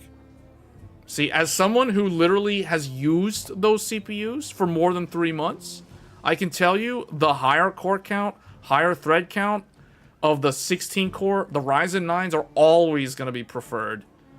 They're faster at doing things in the background. They just literally have more resource capability because they have more cores to throw at a problem. They're faster at compiling shaders. So all these people complaining about Unreal Engine 5 and shader compile times, well, guess what? If you have more cores, you have more threads, that's going to speed up your compile time. I never have problems with compile time because I'm using a 32-thread CPU. So, I mean, that's the thing. Like, exactly. I don't understand why would somebody settle for, like, the second best CPU if they're going to get the best GPU. Like, I think of it like this. If someone's gonna get like a 9070 XT or like a 5070 Ti or some, you know, like some GPU of that caliber, then yeah, the 9800 X3D matches that sort of GPU choice. But if someone's gonna actually go for the best of the best, why would they settle for like a CPU that is not the best of the best? You know what I'm saying? It's not gonna be winning any compile times. I can tell you that. You know, like it's never gonna be faster than the 9950 X3D in shader compiles for UE5 games, or even Monster Hunter Wilds. This game compiles shaders. You know, like just saying. And we haven't even talked about video rendering, but you know, if the use case is gaming. Okay, who cares about video editing? Well, you know, whatever. I like to know that my CPU is going to outperform the 9800 X3 in like every other task, and it's going to be equal to it in gaming. And in some rare niche use cases, it's going to be faster than it in gaming if the game doesn't actually use that much cache on die. So, where it's going to favor the frequency. And it's very, very easy to get it to use the frequency CCD. You literally just turn off game mode in Windows, if you're on Windows. So we've covered this in like multiple streams in the past. 9950 X3D is only best for multi-purpose use, not gaming alone. Gaming alone. I don't agree. I don't agree. The 9950 X3D is the same as the 9800 X3D in gaming. So it's like the 9800 X3 doesn't actually really win in any particular way. Like, I mean, okay, it uses less electricity while gaming by a little bit. I think it's like 20 less watts or something, or like 15 to 20 watts depending on the game. That's just because it has less silicon that's active. So I don't agree.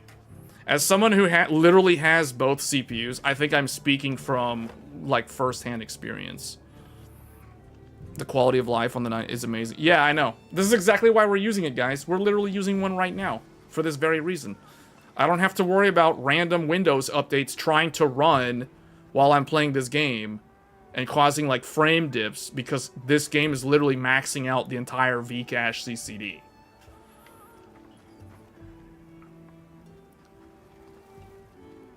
Just curious though, you have game mode on. Would the game utilize other cores? Just curious though, if I have game mode on, would the game utilize other cores during shader compilation, or would it stick to CCD 0?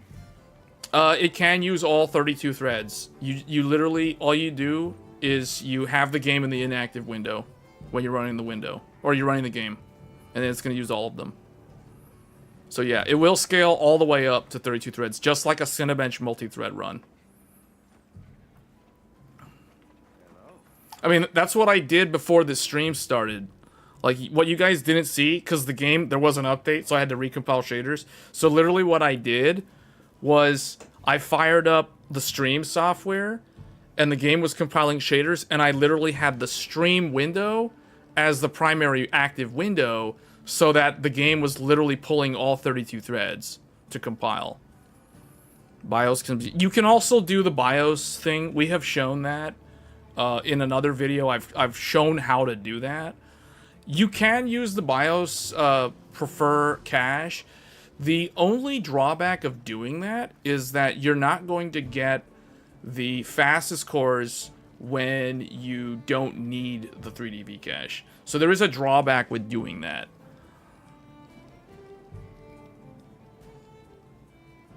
You need to disable CCD1 to match the 900 X3D in games that are latency sensitive. The games typically don't cross over though. See, I think this is a misunderstanding of how the dual CCD CPU works. It doesn't cross over. The only way it's going to cross over is if the game is not on the game mode list. This gen it's different. 9950X3D beats 9800X3D even in gaming, unlike 7950X3D vs 7800X3D. Yeah. No. Yeah, Super Googly knows exactly what he's talking about. But Super Googly had the 9800X3D and then got the 9950X3D. And I had the 9800X3D. I mean, I still have the 9800X3D. It's in the ASRock Nova motherboard as we speak, but we're not using it for this because this CPU is better. Why would I use the 9800X3D when I can use a better CPU? It's that simple. There's no headache. Anyone who's saying that the 9950X3D equals more headache means that they don't actually understand how to use that CPU.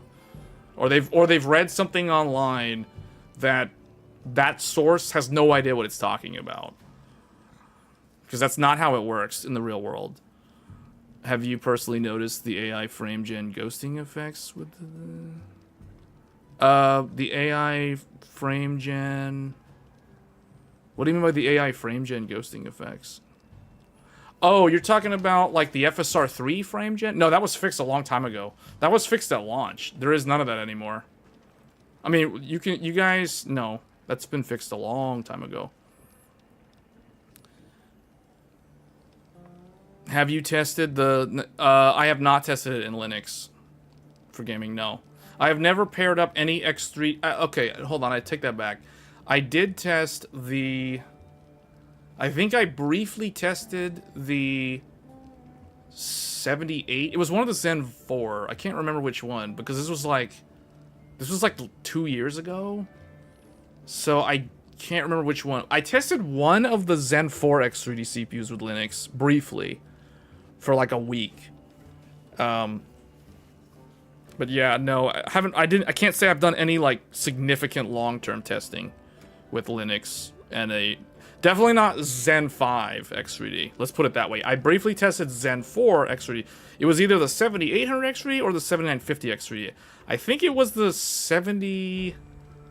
I don't know. I can't remember. It was like 2 years ago. And it was for like a few days I was testing it. But then I moved the Linux back to my old Threadripper PC. So... AMD is good. No, I know it's good for Linux. So I have an Ubuntu box. It's using my old Threadripper PC though. So my old Threadripper 2950X, which is really old by today's standards, that is on Zen Plus. That isn't even Zen 2 or Zen 3. That is Zen Plus.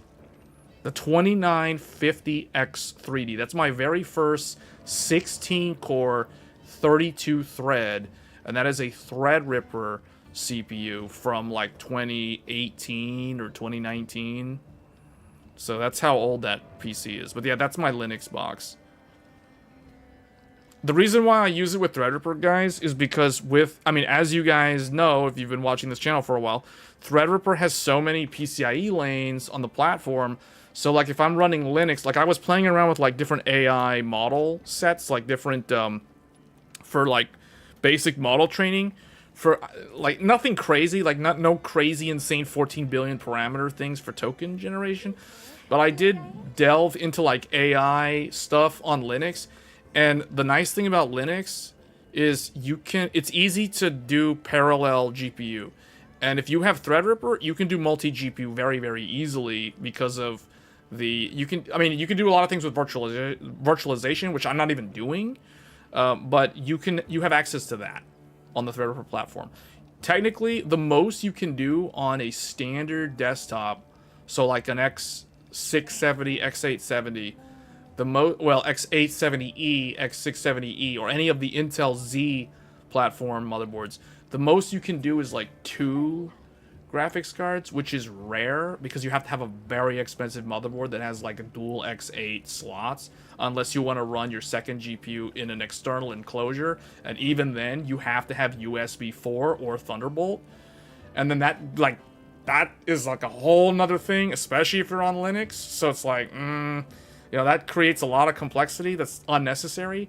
So that's the reason why Threadripper is just so much more, I don't know, it's just easier for like dev work, because you don't have to think about like, oh, I can only do like, I can scale to a certain point and then it's like I'm done. You know what I'm saying? Like Threadripper, it's like, oh, we need more memory, okay, we put more memory. Oh, we need more GPU, we just put more GPUs. It's that simple. Like, you're not really limited in terms of hardware resources. Even if the CPU is like 16 core, because it's like, I don't care, because it's like, if you're doing AI, the CPU doesn't factor in that much unless you're doing inferencing. And in this case, we're talking about like training. If we're doing inferencing, then yes, CPU matters, but it's like, for model training, no. The GPUs are what matters, and the VRAM is what matters the most for a lot of those things. AMD CPUs and GPUs. Well, yeah, I mean, that's easy. Go look at the Steam hardware surveys and click on the Linux results, and you'll see, like, AMD is dominant in... AMD's, like, 2/3. It's, like, the complete opposite of, like, Windows. On Windows, I think Intel is 60% of Steam users. Intel's, like, 60%. AMD is 40%. You go to Linux, AMD... It's, like, the opposite. Like, on Linux, AMD is at least 60, if not more. And Intel, it's like the complete, you know, flip-flop of Windows. And then GPU is the same thing. On Windows, NVIDIA is like way, I think it's like 10 to 1. Like 9 out of 10 people on Windows on Steam are on NVIDIA GeForce, and then like 1 out of 10 are on Radeon. On Linux, it's like the complete opposite. It's like almost everyone's on Radeon. If you look at all like the modern GPUs, I think the most common, like NVIDIA, it's like 3060 or something, or I forgot like what the NVIDIA Linux GPU is. AMD is more compatible with Linux out of the box. You're not upgrading from 5900X until AM6 arrive. Which has to do with what? AMD? Yeah, I know. Well, see. The funny thing is everyone's saying AMD's better on Linux, or like AMD's better than NVIDIA on Linux. It wasn't always that way. So, it's funny hearing this, but if you go back 10 years, like yeah, like if you go back before RDNA, like back when there was just GCN, NVIDIA was better for Linux. Even though it was still a proprietary lockdown driver, like it was still better than the AMD driver on Linux. The reason why the AMD driver became better was, I think, because AMD basically open sourced a lot of the tool sets and the driver. I think they did open source the entire driver for Linux. But basically, a lot of independent devs kind of like helped contribute to the Radeon driver on Linux, and they built up a lot of those libraries. And I think AMD over time, because they saw there was a lot of development effort in that area, I think AMD, as they got more and more financially stable, because they were fighting bankruptcy for so long, and then they became profitable, it's like, oh, now we actually have more engineers on staff, we have more software developers to devote for investigating and spending time on Linux development. So it's like, hey, you guys go work with these developers on the Linux driver set. And that's the reason why the AMD driver got better than the NVIDIA one in the last 6 years or so, because it wasn't always that way. Whereas NVIDIA did the complete opposite. NVIDIA knows, like, most of their users are on Windows, so it's like all of their efforts are going to be on Windows, because it's like, why do they need to go to Linux? Like, no one, like NVIDIA is of the opinion, who uses Linux? No one uses Linux.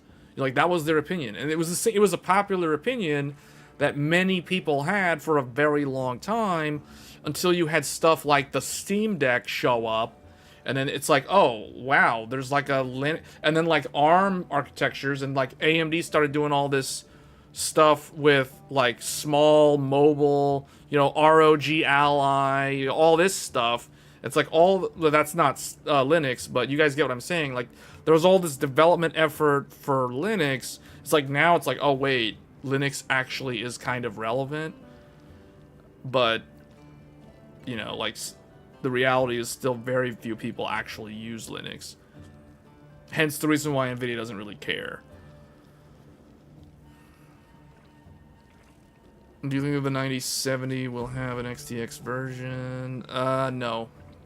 No.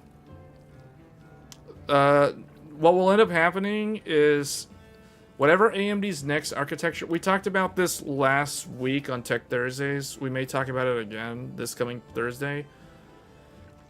If you're holding out for an AMD graphics card that is faster than the 5090, you're going to be waiting for over a year. AMD will launch a GPU that's faster than the 5090, but it's not coming out until the end of next year. Just FYI, for those wondering. So it's going to be another RDNA 2 moment for AMD next Q4. So Q4 2026 is your window. That is the window where everybody will be watching for the I guess, the return of Radeon, or whatever you want to call it. It's like the return of the king, you know, like the return, like Lord of the Rings reference. Yeah, but nothing, there will be nothing that rivals the 5090. This entire generation caps at 9070 XT and 5090. Meaning you're never going to see anything better from NVIDIA than the 5090, and you're never going to see anything better than AMD this generation for other than the 9070 XT. That's the cap. AMD caps at 9070 XT this generation, NVIDIA caps at 5090. That's just how it is. You're not going to see anything better. Next year, Q4, that is when we are due for the upgrade. So that is when the RTX 60 series will start showing up. So you'll have like 6090, and then you'll have its rival from AMD. So both of those cards will be faster than the 5090. By how much, that remains to be seen. But that's next year. And that's at the end of next year. So you'll be waiting for a long time. Just FY, Return of the Jedi. Yeah, I mean that... Return of the Sith? The Sith, because, you know, AMD's Team Red. The Sith have the red lightsabers. Revenge of the Sith. I guess it's the Revenge of the Sith. But since when was AMD the bad guy? I don't know. Like, AMD seems to always have been kind of the underdog. Like the rebels.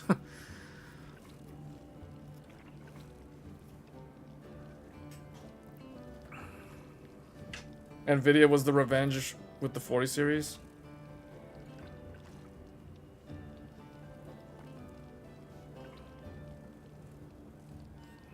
So you're saying, like, AMD had to go into hiding like the rebels at the end of episode 3? Because NVIDIA pulled a Palpatine? Is that what you're implying? These movie and show references are kind of... Sometimes they're just so off the wall, random. I wonder if everyone watching even understands some of these references. See, okay, this is the game at 4K at nighttime. And this is how it looks. Like, this is how the environment looks. There's the skybox. There's the grass, the plains. Okay, the level of detail in the distance, I'm gonna say it's okay. You can see the tree line on those mountains. It does not look as good as Death Stranding, though, man. Like, Death Stranding 2 just spoils the draw distance level of detail. Like, you get so accustomed to it. Going to something like this just looks so... Well, it's more than a year. You're gonna be waiting like a year and a half when you think about it. If you're okay with waiting until like November, December of next year. 50 series was Empire Strikes Back. 50 series was Empire Strikes Back?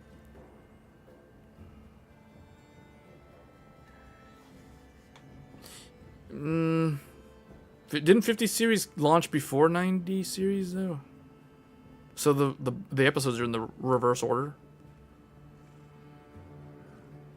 That's what people have been saying all stream. That this game looks bad compared to Death Stranding 2. Yes. Yes, this game looks worse than the best looking game to come out in 2025.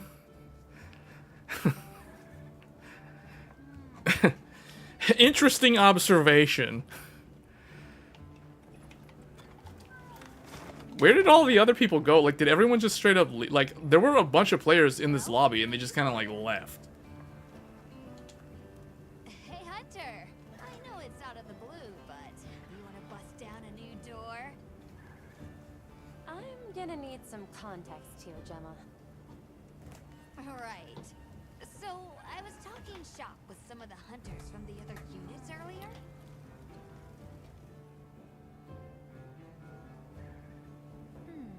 I suppose I'm a function first time? I do fuss over the little details, but even that's about practical things. It really depends on the weapons you're using. You can wind up stuck with one catch-all set. Oh, I think I know what they're doing. I think I know where this is going. Go all in on one specific approach. But to survive out here, you've got to be flexible. Try new things. Are they really gonna bring the Final Fantasy 14 into this game? But that's easier said than done. Why not start from looks then? What do you say to a little friendly competition? Each unit comes up with a set of gear they want to put their hunter in. Hunters get the materials, we smithies craft, and then the big reveal. I call it Project Fashion Hunter, busting down the door to progress. Is this weapon That's glamour? certainly one approach. Sounds like fun. It certainly could open new doors. Is this layered weapons? It's true. Changing up your gear can lead to some unexpected insights. Werner said I clearly had too much time on my hands, but he's down. Whichever unit gets the most votes wins. So, what do you think? You game?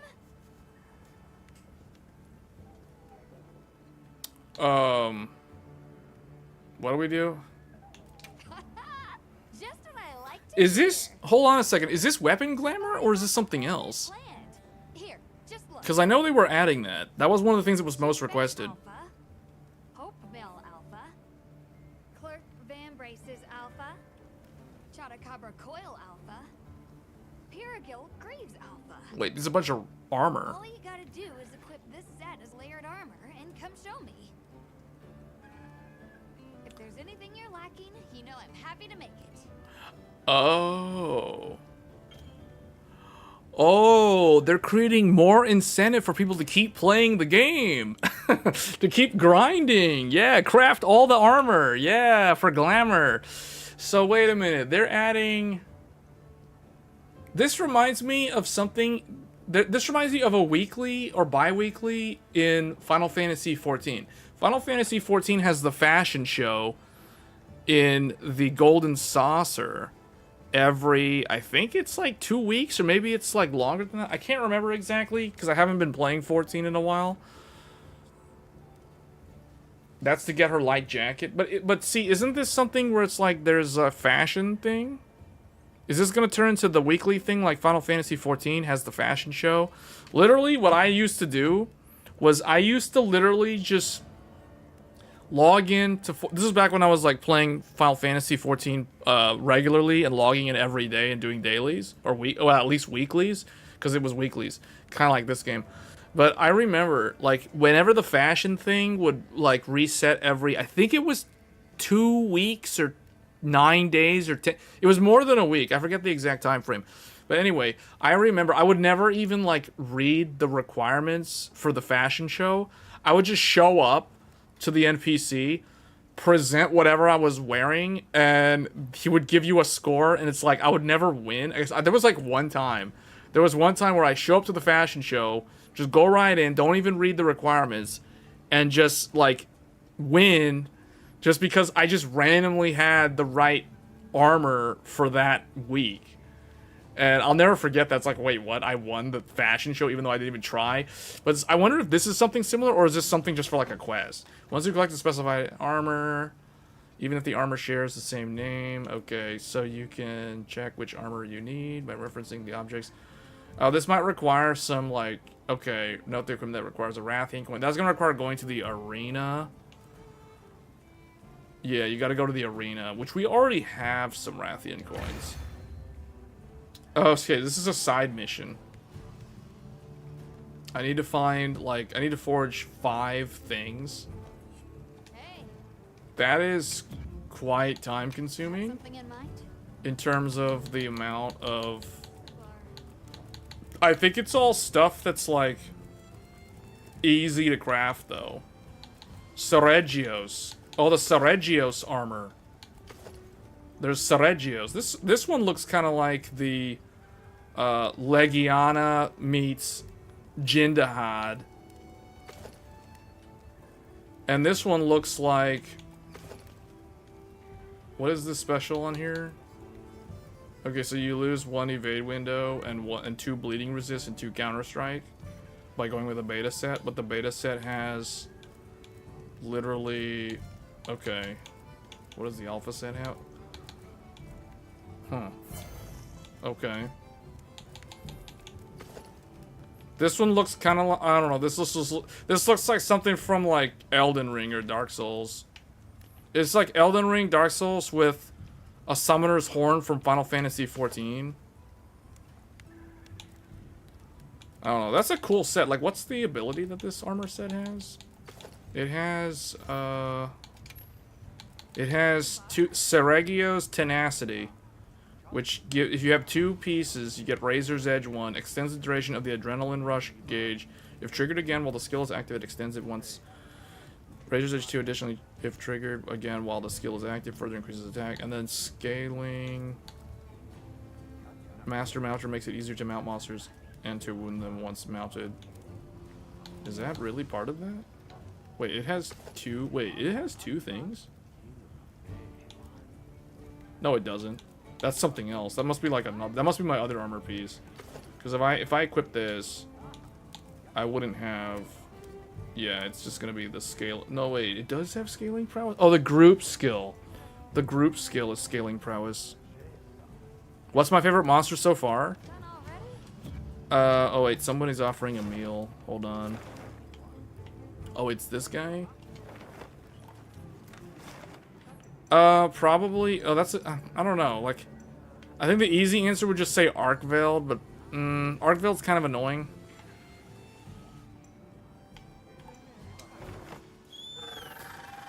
You know, I don't know. I never thought about it. Probably.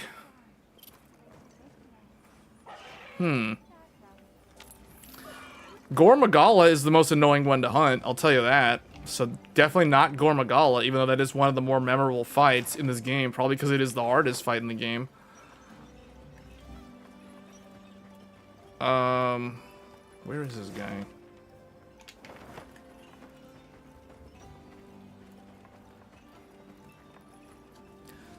I don't know. Actually, I don't know if I have a favorite. Oh, probably not the final boss. I know that. Not Jindahad. Although Jindahad was kind of interesting. I don't know. I honestly don't have a favorite monster in this game. I kind of want to wait and see who else they add to this game. If I had to pick one from, I guess maybe Arcveld. Maybe Arcveld, just because that's the easy answer, because that's the new. That's like the new final main monster that you chase after throughout the story. Let's share another meal soon. I don't know. Let me look at the list. Mizutsune was cool. Mizutsune's kind of. Yeah, maybe this one. Well, either that or Arcveld. Not Zoshia, I can tell you that. That's a fight that's annoying. That's a cool fight that's annoying. Jindahad is a long. This is basically a variant of Behemoth from the Final Fantasy XIV collab. Because it has the Ecliptic Meteor mechanic, is what I call it. Although there's a twist.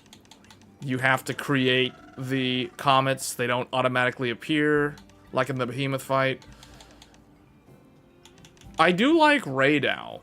A lot of people don't like Radeon. I kind of like Radeon, to be honest. So, out of the Apex monsters,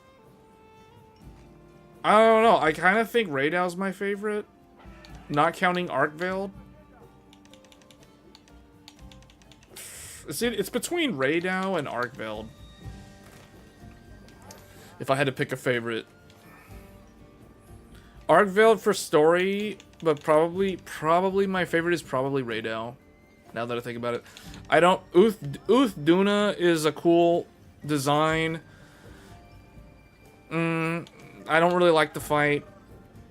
Without the... What is it? Tremor... Not tremor resist... Is it tremor resist? The thing that makes you, like, wobbly in the water. If you don't have the immunity to that, this fight's kind of annoying. I probably like the Radeon fight. I think Radeon had some of the coolest moves, like those electric moves. Archtemper Radeon was kind of fun to hunt with other players. And it wasn't as irritating and annoying as Gore Magala was. Gore Magala is one of the more memorable fights, probably just because of the difficulty. Some of them are just long, like Zoshia is a drawn-out, like phase-based fight. It's a very predictable fight. Jindahad is similar. I call those like event-based fights because they always play out in a very linear manner. There's not a lot of dynamism to those fights. Probably, or I should say hunts. I say fights, but they're hunts. Yeah, probably Radeon. Seregios is your favorite? Seregio, really the new guy. Isn't he from... Is he new, or is he from, like, an older Monster Hunter game? I heard, like, he's from an older game. Is he brand new? You tried Behemoth recently? Were you playing Monster... Are you talking about Monster Hunter World, or are you talking about... Well, yeah, I guess you mean Monster Hunter World. Were you playing with other players? Behemoth is not meant to be fought solo. I guess if you have G rank, or what do they call Master rank gear from Iceborne, maybe you can solo Behemoth. But Behemoth, definitely tempered Behemoth, is not meant to be fought solo.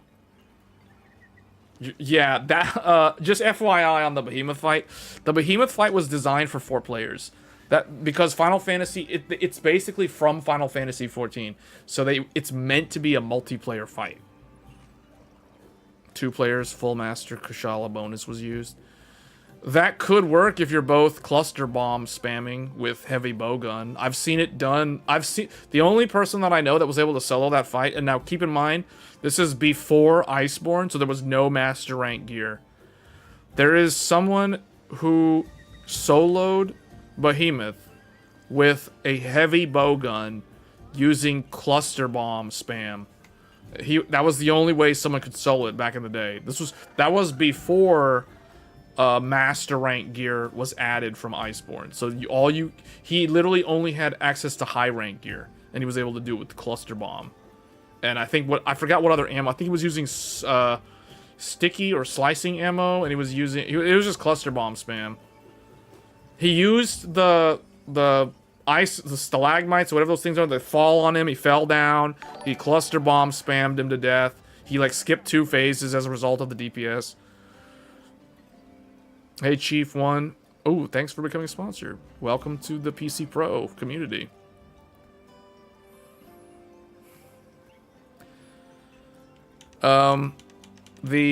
Yeah, I guess to give you like a definite answer, for now, I'll say Radeon is my favorite. I don't think a lot of people were fans of the Apex monsters in this game. If I had to pick, I feel like I have to pick an Apex monster. So I'm not gonna say like Rathalos. You know, that'd be kind of the lame answer, because Rathalos is like one of the most iconic monsters from the franchise, if not the most iconic monster. But yeah, I would say Radeon. I guess Radeon's my favorite currently. That may change as they add more. But Seregio was cool. Seregio does bleed. He does bleed damage. Apparently he's weak to thunder, and he's weak to ice. And he's also kind of weak to blast, which is interesting. He's like 2-star weakness on... I wish there were monsters in this game that had 3-star weakness to certain status effects. I have yet to see a monster that has a 3-star weakness to a status effect. Like, oh, okay, I take that back. Shuwu is weak to poison. Like, very weak to poison. I did not know that.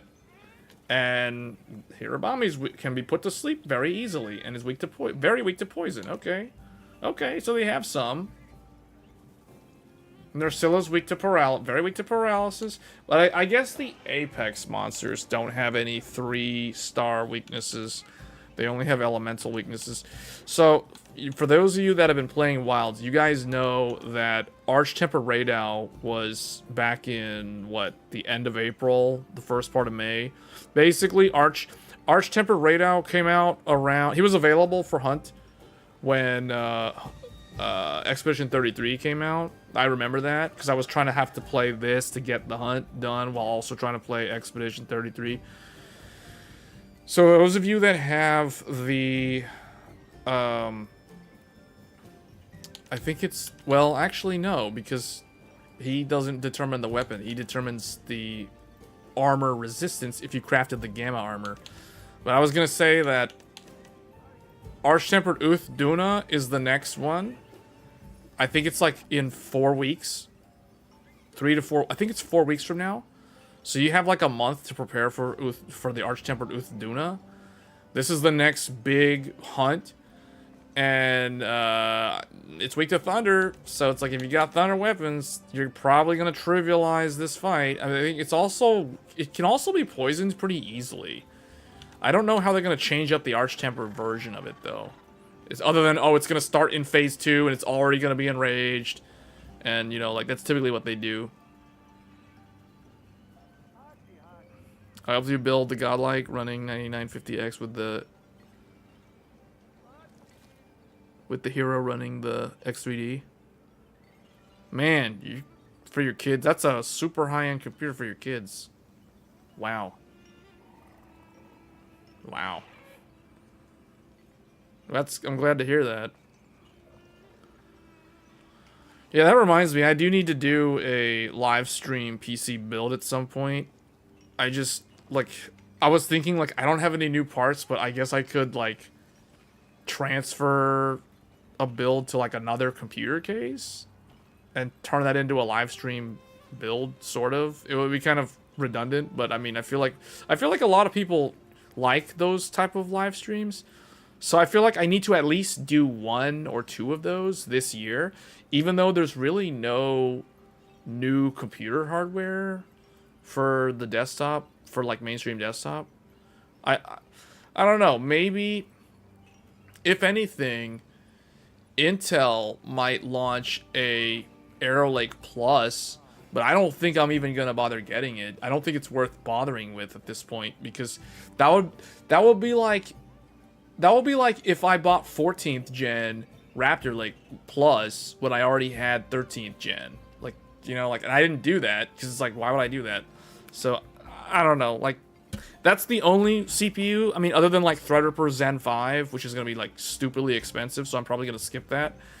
But yeah, Arrow Lake Plus is probably coming out in October, but that's still a ways off. ITX build, I don't see, the thing is, I don't have any like ITX case, and I don't have an ITX motherboard. Build a home theater PC? See, that's a good idea. That might be something that I look into. Because that's something that I can see myself actually using. Like, if I do an ITX build, I don't know why I would use an ITX PC. Because I don't know if you guys who watch my video uploads, similar to the video that we uploaded today about Thunderbolt 5, I am a power user, so I don't really have a use case for small form factor, so I don't typically cover small form factor builds on this channel, because I'm all about, you know, using like quad slot GPUs or more than one graphics card, and maxing out a whole bunch of NVMe drives, and using all the USB ports, and using all the PCIe ports, plug-in capture cards, all kinds of things. Like, those are things that you can't do with a small form factor. Thanks to USB 4, you can do quite a bit of that with a small form factor, but you're still not going to be able to get, like, 5 SSDs, like 5 NVMe SSDs on a ITX motherboard. You're not going to be running, you know, like, 2 graphics cards and 5 SSDs, but I get what you're saying. You just want to see me do like an ITX build, but I just like I don't have the use case for it, so I don't understand like how, like, home theater though, probably I'll think about that. ITX is those really small, what is it? It's micro, no, it's mini ITX is the form factor. So, a lot of it is used for, well, okay, the Linux stuff is used for, like, AI stuff right now, but this PC is strictly used for gaming right now. The other one is used for, actually, this computer technically can be used for video editing, and I actually have used this computer to video edit some of my videos. But this is not really the main one that I use for that. I typically use my Threadripper computer for all the other, like, heavy compute-based things.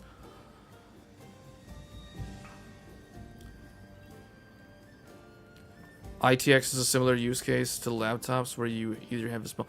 But see, why would I? The thing about ITX is I don't know why I wouldn't just use a laptop. I guess because an ITX can fit an actual desktop GPU in an enclosure versus a laptop, which can't do that. But the problem is you're giving up the portability of the laptop. Like, everything's literally there. You don't have to deal with an external keyboard. You don't have to deal with a display. You know, you don't have to deal with all the monitor cables, all the other stuff. It's just, the laptop is just so much more convenient than an ITX for small space or limited on space. So that's why I don't see the point of it.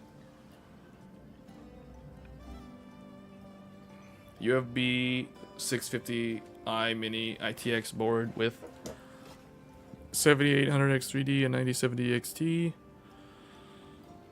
2000D case for the mini ITX. ITX and a portable monitor, but you need a dedicated space to set up everything. Exactly. That's the thing. That's the reason why laptop is the way to go. Like, I remember when Computex took place, I watched some of Paul's Hardware's vlog videos from Computex.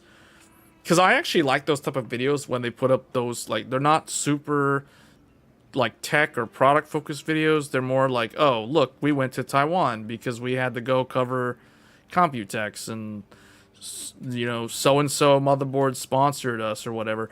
Like, those type of videos. I actually watched his editor's vlog videos, which are actually really cool because the editor, I forget his name, Joe is his editor. I watched Joe's vlog videos about his experience in Taiwan, in Taipei specifically, and I found those videos fascinating because he showed his work setup in the hotel room, and they brought a laptop. They did not bring a mini ITX computer. They literally brought a laptop. Can you imagine bringing an ITX computer on an airplane, let alone an intercontinental, like, 14-hour flight over the Pacific Ocean? Like, can you imagine doing that? Like, no. So they brought laptops, and Joe was showing, like, his laptop, and they actually went to Corsair before the show started. Like, it was like a day or two while they were setting up the show floor, and Corsair loaned them a monitor, like a big gaming monitor, so he could edit the videos on a big monitor instead of using his little laptop screen. So he had, like, dual screen. He had his laptop screen. He had that monitor from Corsair. So, just seeing how he was doing his workflow with the laptop, with the external monitor, and how much space that actually takes up in the hotel room.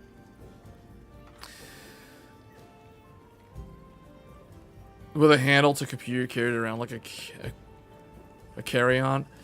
See, I don't see myself doing that. Like, as someone who went to Japan last year, I wasn't gonna think about even taking, like, a desktop. It's bring the laptop. It's easy.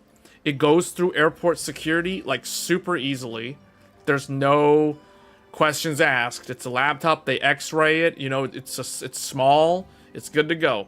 Same thing with the Nintendo Switch. Now, I didn't bring my Switch with me, but, like, if I'm traveling, I'll take the Switch 2 with me. You know, so, no. If I'm gonna bring, like, that's where something like the Steam Deck can make sense. But if you're bringing a laptop, but see, I don't even have a gaming laptop that's relevant at this point. Like, I would just bring, like, my small 14-inch laptop that doesn't even have a discrete GPU in it. That is what I would bring on the airplane. So if I need a gaming device, I would take the Switch 2 with me.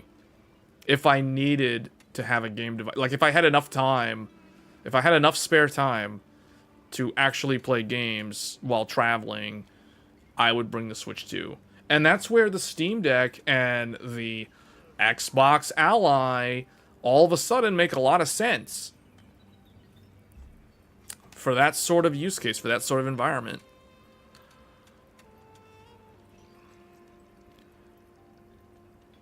You don't even bother carrying your laptop around through airport security?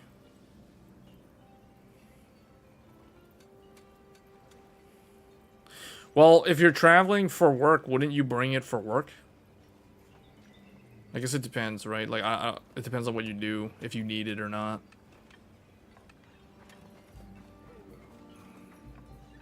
Or just whatever, like maybe not even for work. Just to keep in touch with, you know, whoever.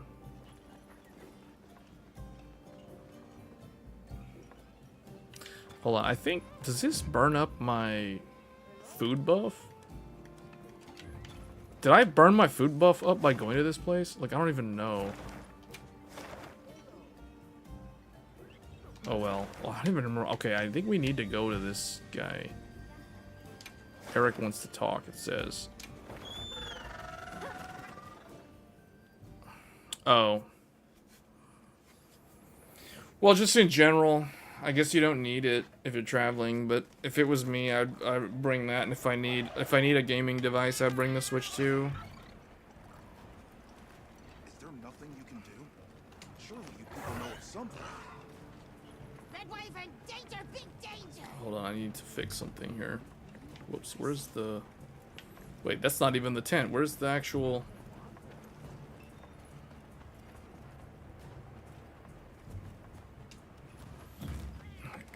Hold up, am I burn... Did I burn all the... Did I burn the meal? Oh no, I still have an hour, okay.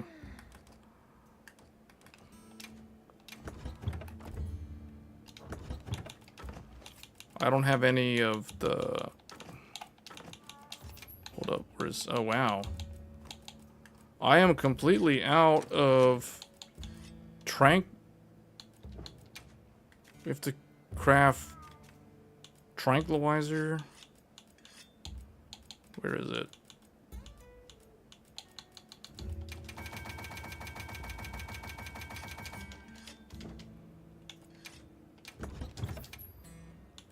Okay. It's a 14-year-old elite book.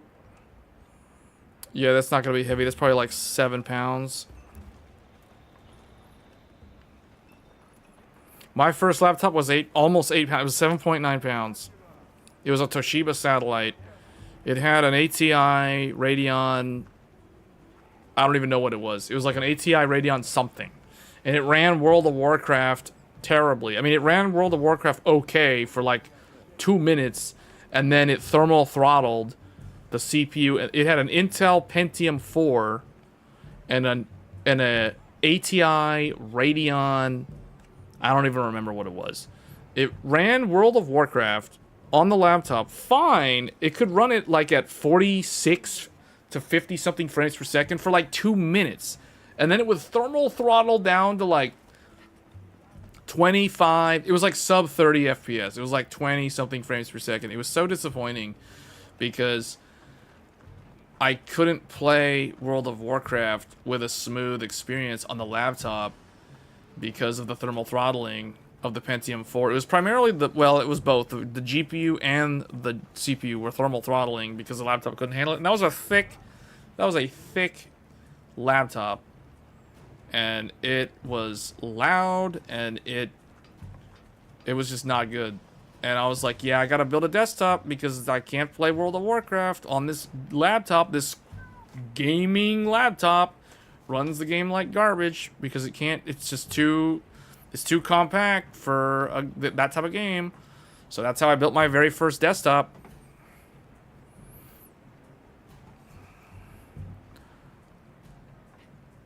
Out of necessity, because a gaming laptop was trash at running World of Warcraft back in the day.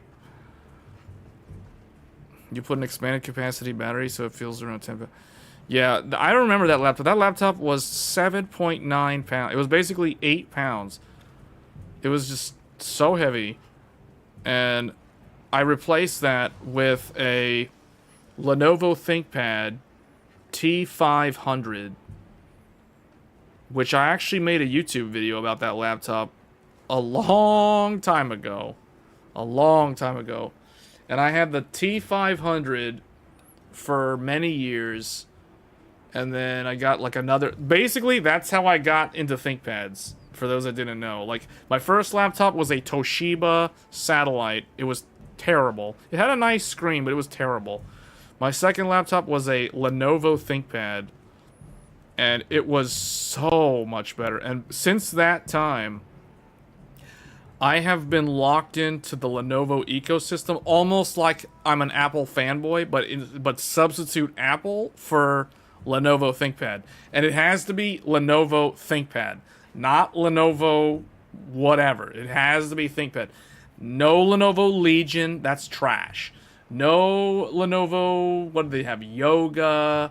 They've got like all this other, like what I call consumer grade mobile devices that are basically worse than their actual professional business class stuff, because the business class stuff is so much better.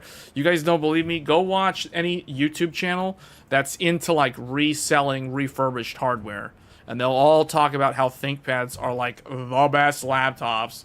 They have the best lifespan. They're literally like Toyota cars. Like if I could make an analogy, the Lenovo ThinkPad is like a laptop equivalent of a Toyota car. That's in terms of the quality. Like, they just last. They just straight up last.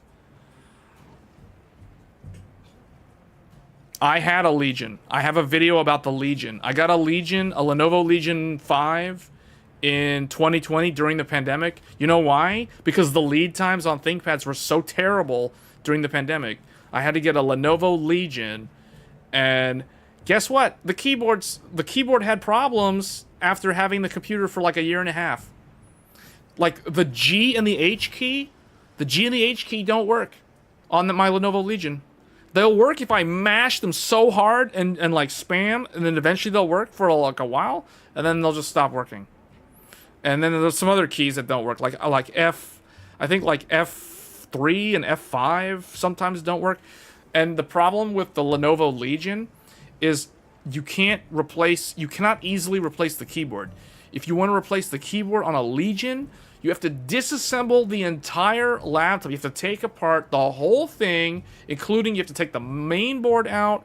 You have to take everything out, strip it down all the way just to get the keyboard out. And I'm like, you know what? I'm never buying this Legion garbage ever again. Like, this is trash. The one time I buy a Lenovo laptop that is not a ThinkPad, it fails me. It has a garbage keyboard. It had a good typing experience, not as good as ThinkPad, but definitely above average for a consumer laptop. But nope, the G and the H key stop working after the warranty expires, because it has a 1-year warranty, and then it's like some of the function keys stop working. No, man, no. I was like, yep, that's it. And the other thing too is the plastic. The plastic on the exhaust vent starts cracking in the corner. And I'm someone who likes to think that I take good care of my hardware. Like, you guys have seen my GPU collection. All my GPUs going as far back as 2006 still work. All my ThinkPad laptops all still work. So it's just the one Lenovo, the one non-ThinkPad has problems. And it's a pain to fix compared to ThinkPads. So no, that was a one and done. Never again. No. I'm not going with consumer grade. That's why I don't recommend gaming laptops. That's why I don't recommend anything that's not enterprise class for mobile devices. They cut all Legion models and only just released one model now. Well, I don't know if that necessarily makes it better. I mean, if someone was asking me like what gaming brand of laptop to recommend, I don't know what to tell them, because I don't want to recommend Legion, but at the end of the day, I know that the Legion is probably still better than a lot of the other brands. Even though the one time I tried it, it failed me. And all the other things, because maybe I should do a laptop collection. I think people might find that video kind of interesting, because I've got a bunch of laptops that are super, super old. Most of them are all ThinkPads, but I don't know if I have my original Toshiba laptop. I don't think I have that anymore. But I know I've got my first ThinkPad. So I've got my T500, which there's a YouTube video that's super old about that laptop. I have a T400, which is the 14-inch version. So I've got both of those. They still work. The batteries in them are removable, external, and they still hold a super decent amount of charge, considering those laptops are from like 15 years ago or more. They're from like 2010, just to give you guys an idea of how old those laptops are, and the batteries still work. Okay, that's saying a lot. So And those are chonky batteries. Those are like 9-cell, 9 cell batteries. So those still work. So I might do a video on those ancient laptops. And then I've got a ThinkPad W520 with like a Japanese keyboard on it. And then I've got which that still works too. Everything about it still works. Then I have more modern laptops. I've got the Lenovo Legion trash, which still works, but the keyboard has problems, but it still works. And I can make the keyboard work if I have to. Like, I have to, like, mess with the key enough time and it'll eventually work. And it's not like there's something stuck under the keys. That isn't, no. It's like the actuation on the keys just straight up don't work all the time. So it's definitely a quality issue with the physical hardware. I've got a ThinkPad A485 from like 2018, which there are YouTube videos on this channel about these laptops that I'm telling you guys. I have a video on the Legion. I've got a video on I do not have one of my latest ThinkPad, which I probably do need to make a video about that laptop. I have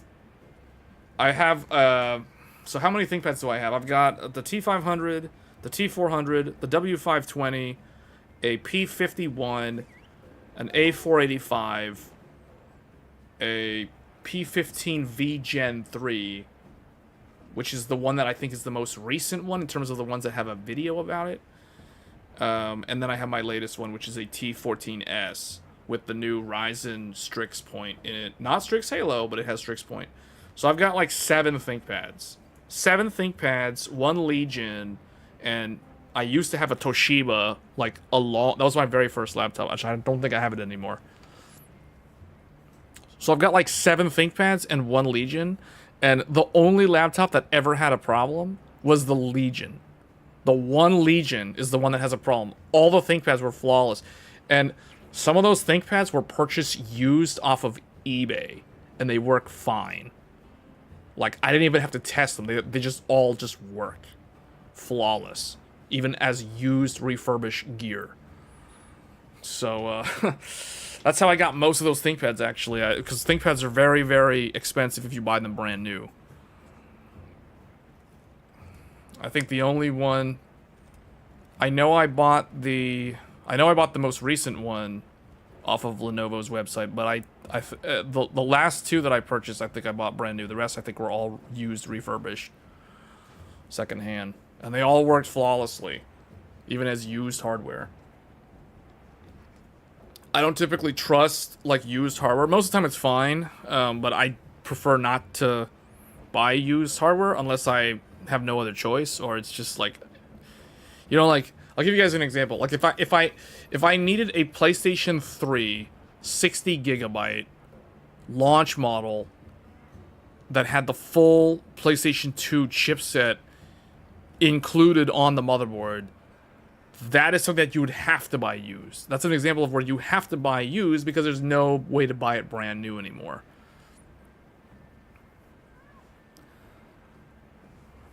If you use 4 sticks, do you have the manually set to XMP? You can't, okay, that's a great question. No, you don't run it at 8,000. That's number one. So you're not going to run 4 sticks at 8,000. Doesn't matter what capacity. So if you're talking XMP 8,000, no, you don't load that at all. You have to manually set the speed in the BIOS.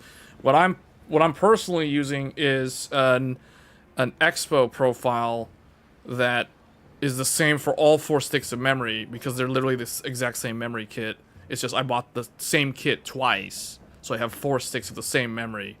And you just go into the BIOS and load the Expo profile. In this case, it's a 6400 profile, and you're good to go, and that's it. And that works for single rank. 4 sticks, so for 2DPC 1R, that works. For 2DPC 2R, that does not work. Unless you have like a brand new memory kit that literally comes with 4 sticks in the box, guaranteed to work at the rated Expo or XMP profile. If you do not have that, is not going to work on dual rank. Just FYI. You have to set it manually like I've done in a bunch of the videos. But that's an interesting question. Oh, thank goodness you're here. people come bringing alarming reports of Rathalos activity. A Rathlos? We got Rathlos? Olivia's tied up on another investigation. I'd love it if you could take a look. Do you mind? Okay. I have a proposal, if that's all right. Eric has already been gathering intel and has an understanding of the situation. Why not have him serve as handler for this investigation? Wait, you have a crew in Monster Hunter Wilds? That is. You looked in the Discord in the search, or didn't see it. True. We do not. I don't have one. No. I have one in World. All right, let's do it. I never had one in Wilds, though. I had one in World for a while. But most of the people that used to be in that crew, one of them plays Wilds, the others, like, never really played Monster Hunter Beyond World. Like, they were never into the franchise. So I just, yeah, so I guess to answer your question, I don't have a crew for This red Wilds. wyvern issue is a life or death matter. It's been hounding our poor livestock around the clock. At this rate, someone's going to get hurt. Red Wyvern. Big, big angry. See, this is the type of game that, You'll not have weapons. similar to Death Stranding 2, it's not a game for everyone. But I think it's a game that's accessible to a lot of people, but I don't think I would recommend this game for everyone. And even though the game's graphics, people tend to criticize the game's visuals. Like I've been saying since the start of the stream, it's not always about the graphics. If the gameplay's good, it's gonna override the weakness in graphics. That's not true, though. And it's not like this game's graphics are terrible. This game's graphics are okay. They're not awful. You just have to have a 4K monitor, and you have to be playing it on like a super high-end system. Eric is right, which is why we intend to investigate the cause. Well, I guess if you think that's best. Red Wyvern, close to our home. Maybe still near. Thank you for the tip. All right, let's begin the investigation. How big of a difference do you think the 9800X 3D is making versus the 9800X 3D? It's not making... Okay, you're not really going to notice the difference between those two CPUs in gaming most of the time. Guess I do. The only time it's going to make a difference is if like you want to run stuff in the background, which I don't think a lot of people are typically going to do that. Like you're not... Like when is someone going to render a video while also trying to play a game like this? You know what I'm saying? Like it's not a very common scenario. But that's typically where you're going to benefit from the extra cores. But that's true of like any CPU. Learning is about opening a new door and walking through it. You're not really going to benefit in terms of like gaming performance. This CPU clocks higher than the 9800X 3D though. Keep that in mind. This one has a higher frequency, max frequency than that CPU. It's also a better binned CPU. What a lot of people don't know is the 9800X 3D is typically the lower performing cores that they use. They basically purpose that as the 9800X 3D because they don't. It's definitely a brilliant win-win for AMD because when you think about it, the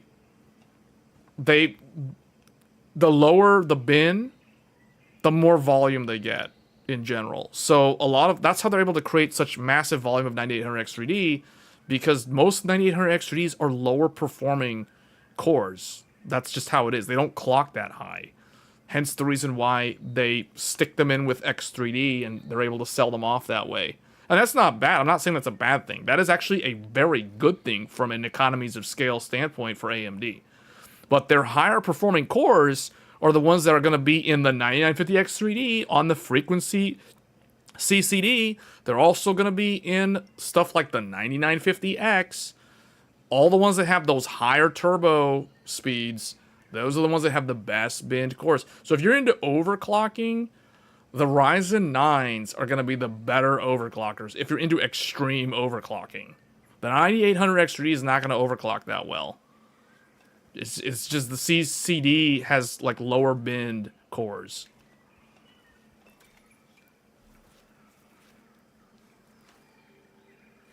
These are claw marks. Still fresh. these markings are to make its presence here known. Proof of a strong territorial nature. Oh, there's something here. Let's keep moving. Man, at least it's not a BT. I was gonna say, man, if this was a BT, we're done. They're done for. They got BTs in here. This is it. It's over. They need some Norman Reedus. They need some like Walking Dead characters up in here ASAP. If we're up against a BT, we're in big trouble. Something's different. Let's take a look. All right, we got something going on. I'm scared. This is crazy. Hold up. How do you crouch? Okay, I had to relearn the controls because I'm so used to playing Death Stranding 2. What's going on? These are Rathalos scorch marks. It's Rathlos. Oh, there's no. It's Rathlos. We don't have to crouch. It's just Rathlos. Creature, perhaps? He isn't gonna do nothing, man. It's Rathlos. Come on. Really? That's what it is? Is Rathlos? The problem people have is when games don't look good, they have bad performance on top of the.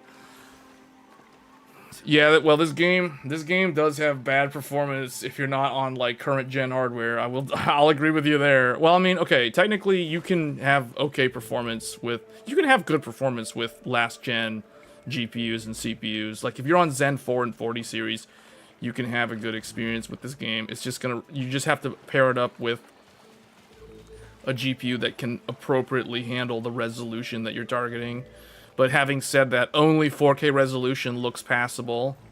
Everything sub 4K looks terrible in this game. So yeah, that hence the reason why everyone's complaining, because not everyone's playing this game at 4K. No Rathalos I've ever seen left marks like this. Hey, what's this crocodile doing here? Thunder properties. There's a crocodile.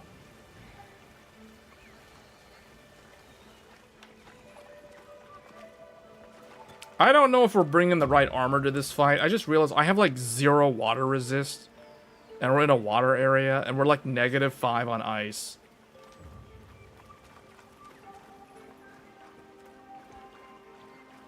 I feel like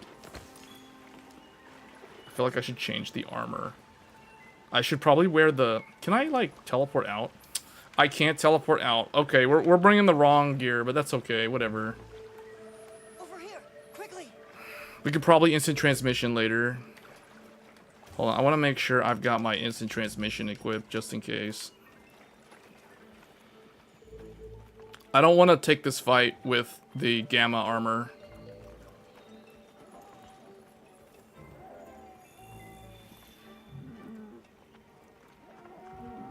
What happened? It got electrocuted? Hold on, it got electrocuted!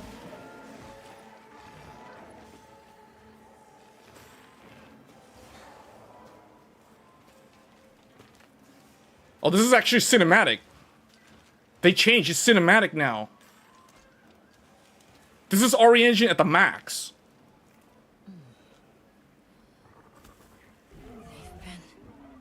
I can tell. They've switched on special mode. This is the special RE Engine. Yeah, you can tell. The graphics all of a sudden are like way better. Let's fall back. They're using proper depth of field. Yeah, this is gonna be a big one. I can already tell. Man, this is the cinematic.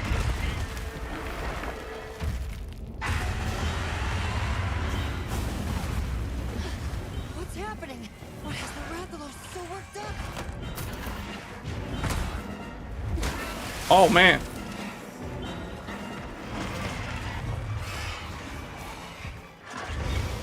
Yeah, I know, man. I thought electrocution, then I think we brought the right armor. I'm like, okay, we don't need to teleport. We don't need to pull a Goku versus half cell. We don't have to do no instant transmission in this fight, if you know what I'm saying.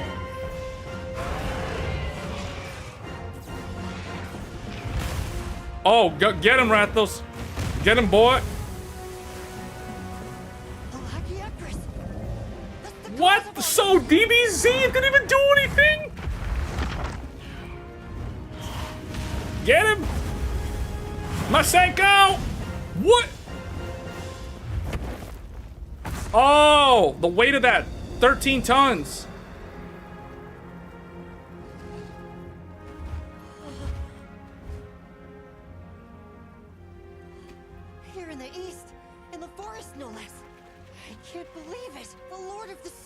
What? This is RE Engine maxed out 4K? Incredible! Kind of rush it. Ray tracing? I want them to know just how diverse the Scarlet Forest really is. But if we leave things like this, the disruption to the ecosystem here will only worsen. It's unfortunate. However, Man, if the game could look like this all the time, no one would complain. nearby settlements. If the game looked like this all the time, no one would complain. This is how the game is supposed to look. Alive? True. That would allow us to monitor it long term. But even so, the Lagiacrus. That's an awfully tall order for... But that way works better with your philosophy, right? Thank you. That's very kind of you.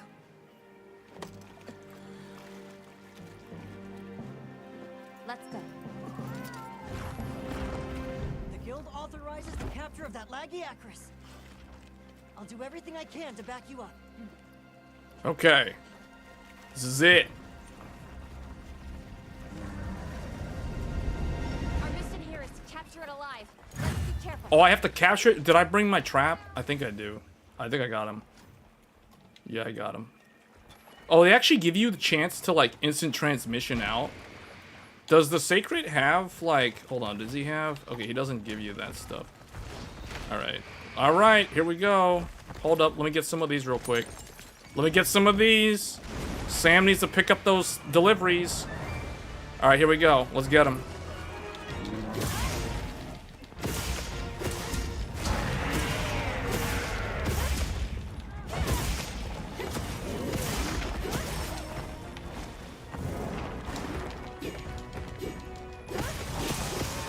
Oh, he's got electricity. Whoa. Okay, he's got an aura. He's got an aura, and we're fighting him on water.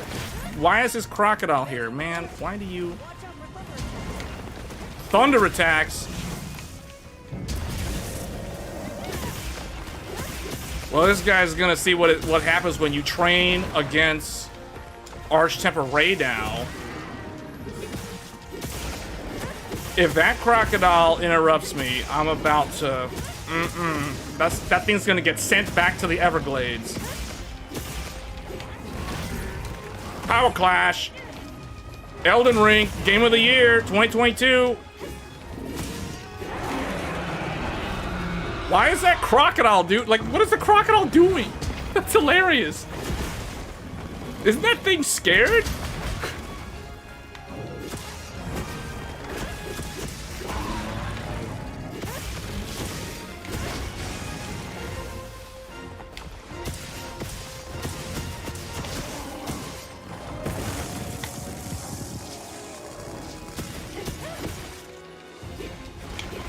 Oh, he's like a, this dude is like a crocodile. Whoa, he's got crocodile jaws. He's like a, whoa, what? Oh, what? I tried to rush him and he rushed me back. Ooh. Whoa, oh boy, I don't know.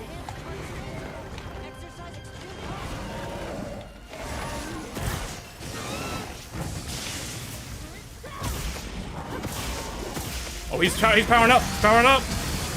Oh, that's a lot of electro damage. Mega Kabuterimon, what is this? You have a new rival.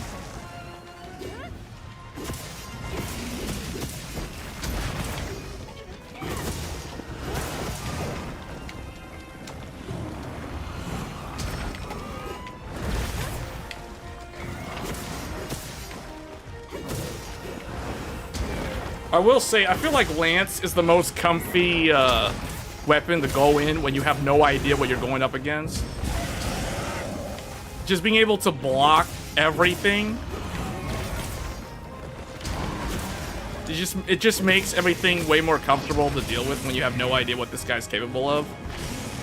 Apparently, I came prepared with the Gamma Radeon set. I would have never guessed.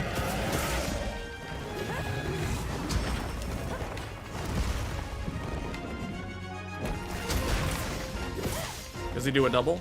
Okay, maybe when he's in rage. He's not in rage. Oh, he's powering up. He's powering up. Whoa. Okay. He's still not enraged.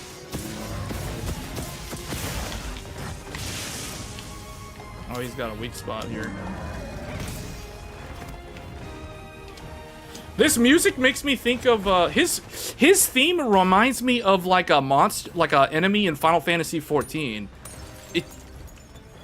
It sounds like something from Shadowbringers. Small monster carvings are just as useful as those from large ones. I don't. What does it remind me? You know what this theme reminds me of? His theme reminds me of the Hades fight from Shadowbringers. It makes me think of the fight against Emmett Selk in Shadowbringers as Hades.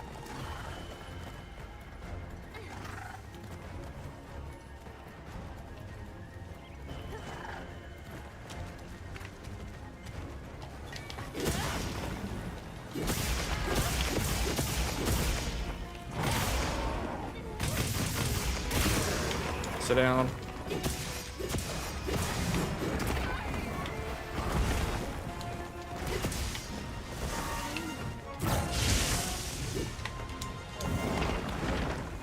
That's kind of like that one move that, I don't know how he fell down.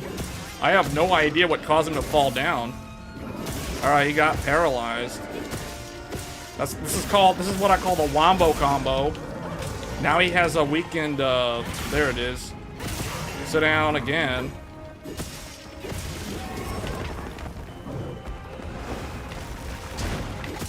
Counter, counter.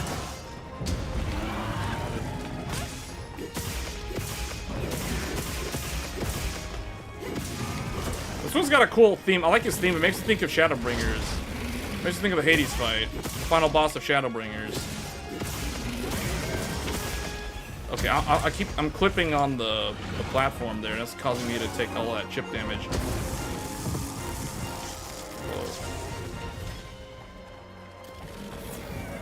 Whoa. I don't want to fight him on the water. I think that would be a mistake. There we go.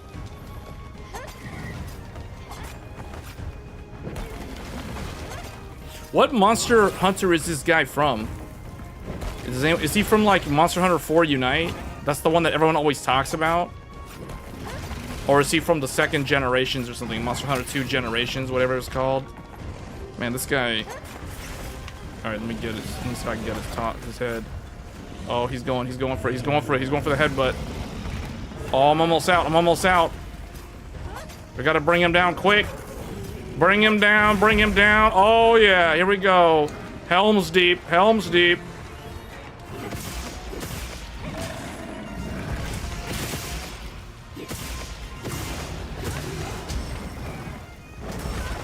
Oh, I tripped. I tripped off the log that I was standing on. That was like when Yoda got pushed back when he was fighting Palpatine in Revenge of the Sith, because he was like too far back on the platform, you know what I'm saying? And he's smaller than Emperor Palpatine, and I'm like way smaller than Lagia. It's the same sort of deal. It's the same. Wait, what did he say? There's something on the ground? He said there was something on the ground. Where? Why did I waste the trank? Oh, right here. I need this.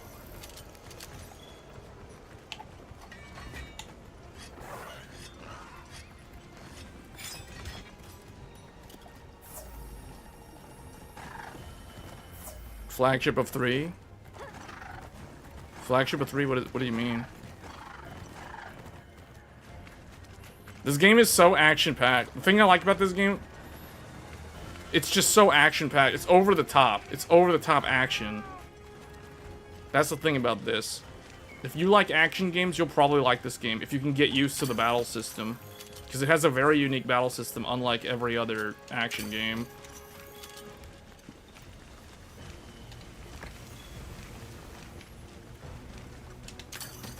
Alright, let's see. Where'd he go? I don't remember going... Oh, is this a new... What is this area? I don't think I've ever been here before.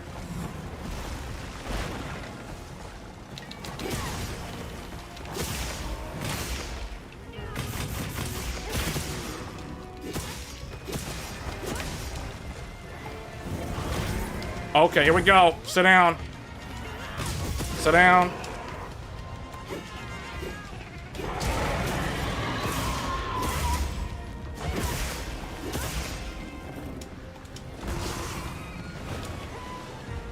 What? Wait, what? Huh? Have to get in the water and attack to stop it. What? Huh?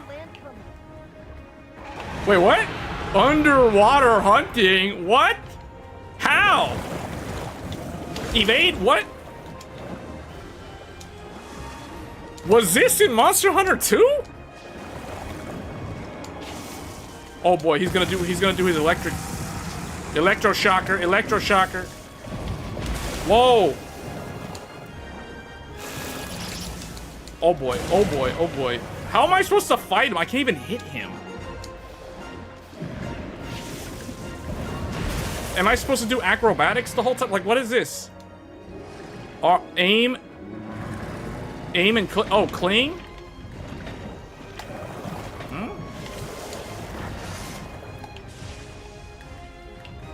Use your slinger. Oh, I don't have a slinger equipped. Where do I get one? Oh. Wait, what the heck? I'm not close enough to him. There. Wait, what? He dodged me. How close do I have to be to this guy?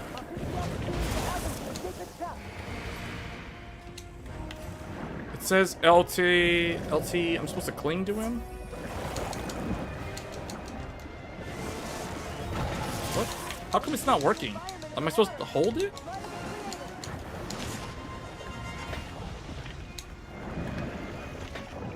What?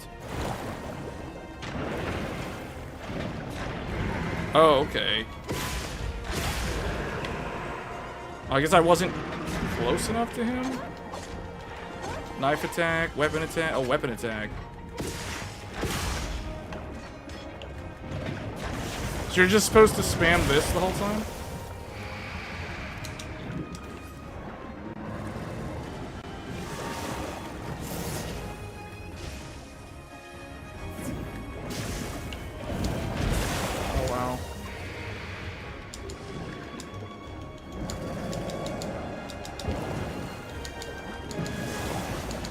Oh, I'm like completely out of stamina too.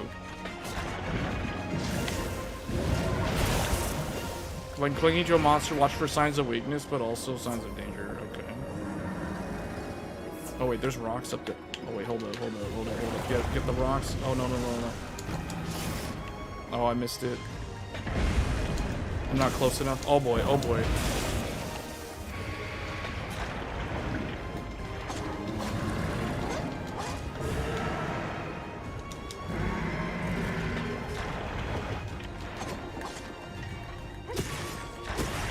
Supposed to do that, and then what?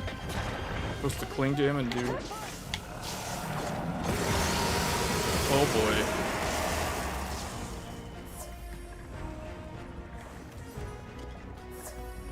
What am I supposed to do? Deal damage, stop its discharge attack. I guess I'm supposed to deal more damage to him.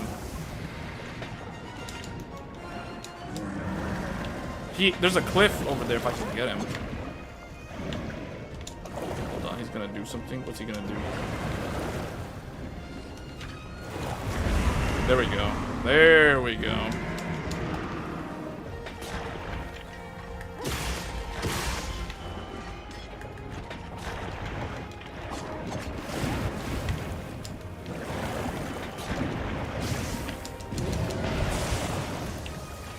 Okay, I kind of see. This is just gonna take some getting used to.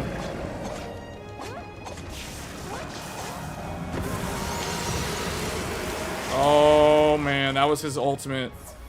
That was his ultimate. Do these do anything? Oh, I'm supposed to collect this? What does this do? Oh, it's like Genshin Impact?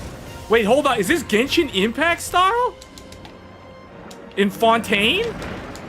Where you can use broken things underwater?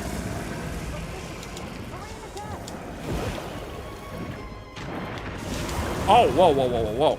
This is basically, oh man, I'm almost dead. I almost died. I have defense down too. I need to like descend or something. I feel like...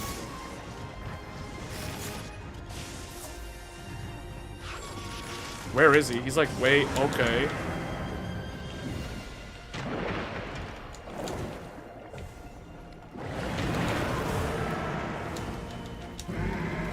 Oh, I don't have the other... I need this. Where's my... Is the Palico not helping in this?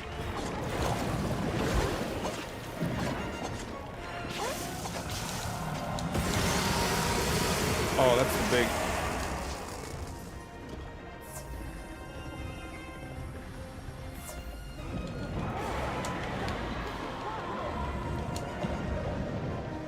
What? Did he go out? Did he get out of the water?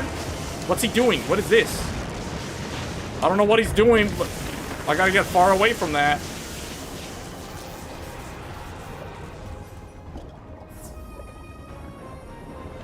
Is he going outside? Okay.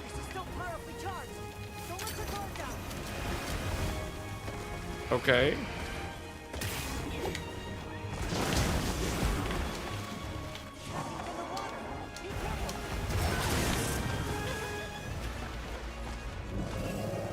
Ricocheted all the way across the field there.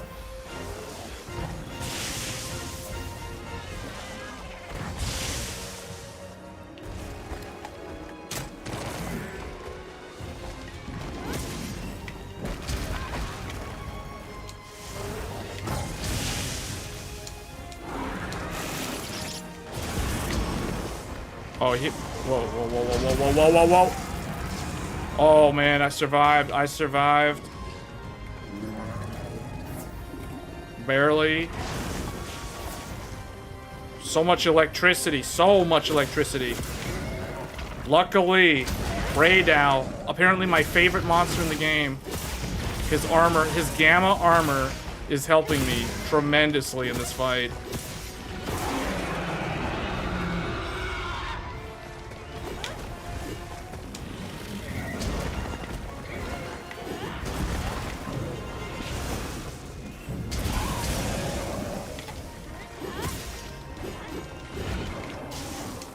Oh wait, he's doing something. He's doing something. He's doing something.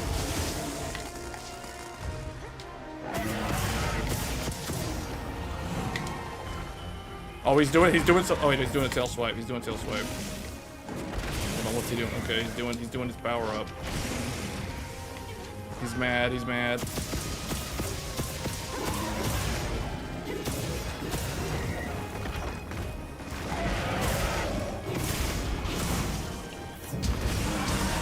This is a capture quest, so I don't want to kill him.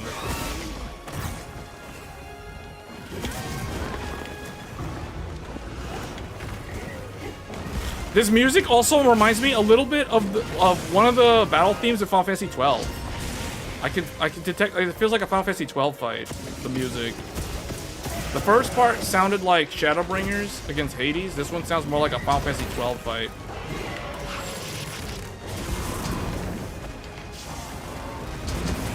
Oh, wow. Wow, the chip damage from that is a lot. He does a lot of electrical damage. Oh, wait, is he... Oh, I can capture him now. I can capture him. I can't kill him. Okay, I gotta watch out. I gotta get my, Hold up. Where is it? Oh, boy. He almost killed me. He almost killed me. Come on, come on.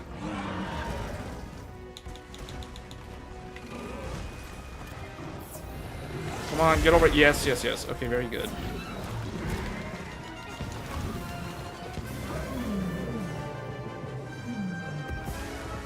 Hey, that's a different victory theme. That's not the normal Monster Hunter Wild victory theme.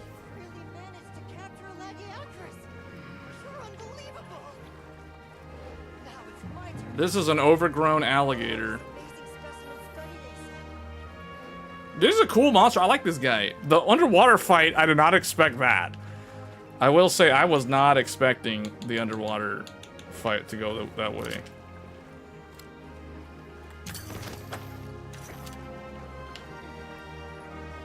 Can I get these fish? What is this? Are these new fish? I got one of them.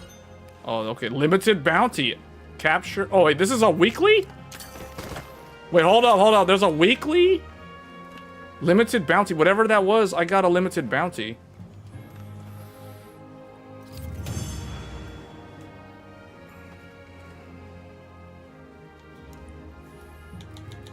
Yeah, when not knowing the water fight, that's why that took so long. I had no idea what I was doing in the water. That was actually pretty interesting. I was not expecting a water combat to be added to the game. Lots of armor spheres on that one. Apparently, I've never gotten one of these. Paralyzer Jewel level 3.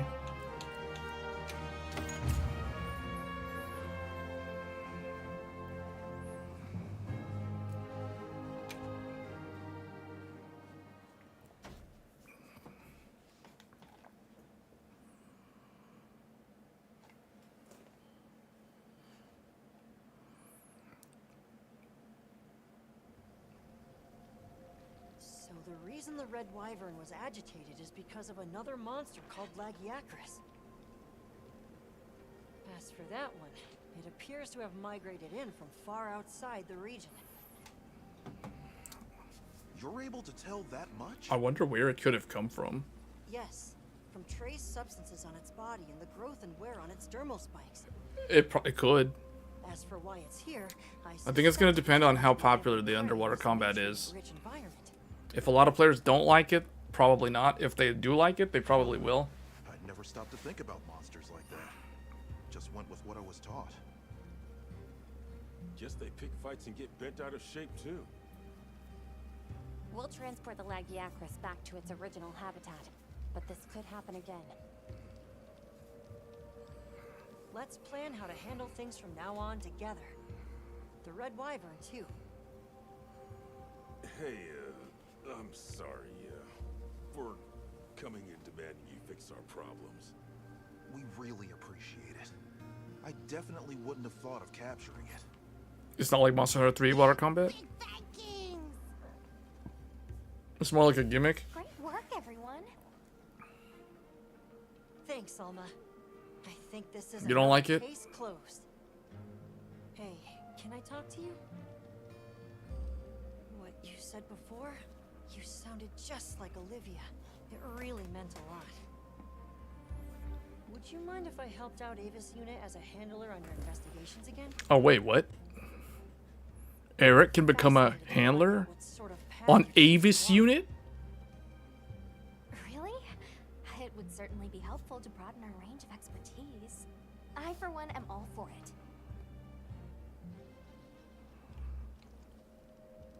Okay. Sure. Welcome aboard. Really?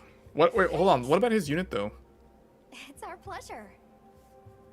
Well then, just let me know whenever you I think there is a new NPC that's added as a AI hunter. You can now choose which handler you'd like to accompany you. Just like Alma, Eric is able to act as your quest counter and provide support. So wait, does that mean I can just go to either one of them now? That would actually be very helpful. If it didn't matter which one you go to. Because it's like, oftentimes, sometimes you just want to post a hunt. And she's, like, Alma's, like, wandering around doing whatever. It's like, she, you know what I mean? Like, she just wanders off, and it's like, hey, where are you? I need to go hunt something, and you're like, you need to approve this. It's like, nope, she's on vacation or something. So if you could walk up to either one of them, that would be good, because then it's like, if you see Eric, you just go up to him. It's like, hey, I'm gonna go do the hunt, and he's like, okay. Be aware that you will be unable to choose in certain situations. Wait, okay, so yeah, so just talk to the handler of your choosing. Yeah, okay, that's nice. Sometimes it doesn't work though, so sometimes there's like a specific story one, I guess. Okay. Well, that was the new hunt. Or those are the two monsters. That's kind of what I wanted to look at, was the new hunts for this game. Okay, so other than that fashion thing, which will take some time, because that's going to require, like, hunting a bunch of things, potentially. Yeah, that's pretty much it. That's pretty much the new Monster Hunter Wilds title update. I mean, there's more stuff. There's, like, glamours and things, that fashion thing that they added that I haven't done. There is going to be another festival that comes out. I forget when. I think it's like later in the summer, if I'm not mistaken. It's a while. It'll be like, or no, is the next festival in like a week or two? All I know is it's not out now. Monster Hunter 3 is real combat like on land. You have to be conscious of your breath, etc. You have all of your moves and specific moves for water. Attacks, okay.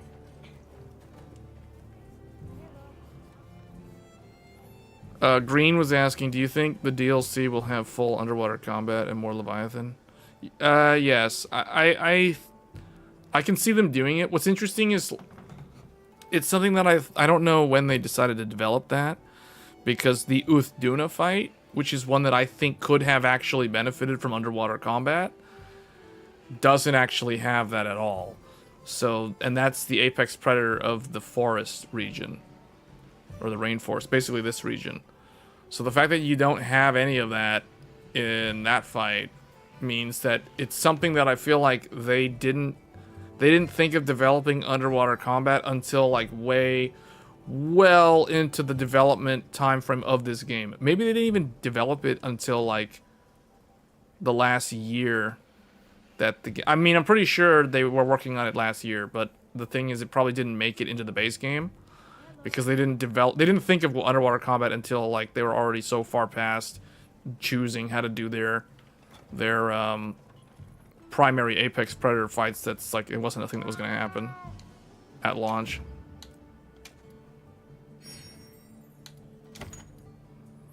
Okay, so we're not gonna do the weeklies. I really don't have a lot of heavy armor spheres. I only have like 4. I can't believe I only have 4 of these. Yeah, we're gonna have to start farming armor spheres, I guess, for the Uthduna Gamma set, or like if I want to craft. Let's look at the new armor set from this one. Hey. Got something in mind? So this one has, so we already looked at Saragios, but now there's also Lagiacrus Alpha and Lagiacrus Beta.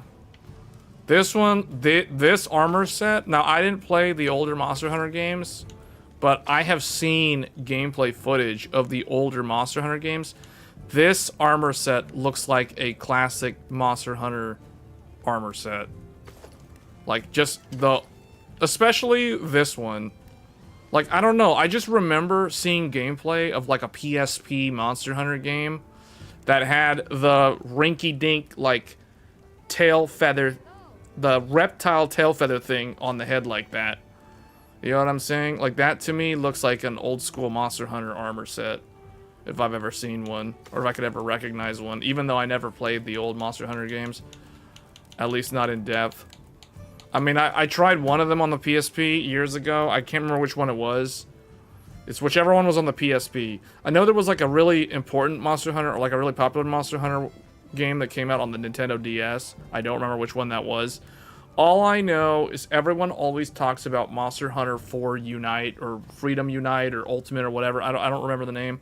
But everybody always says that that's like the gold standard of Monster Hunter. That was like the golden age of Monster Hunter.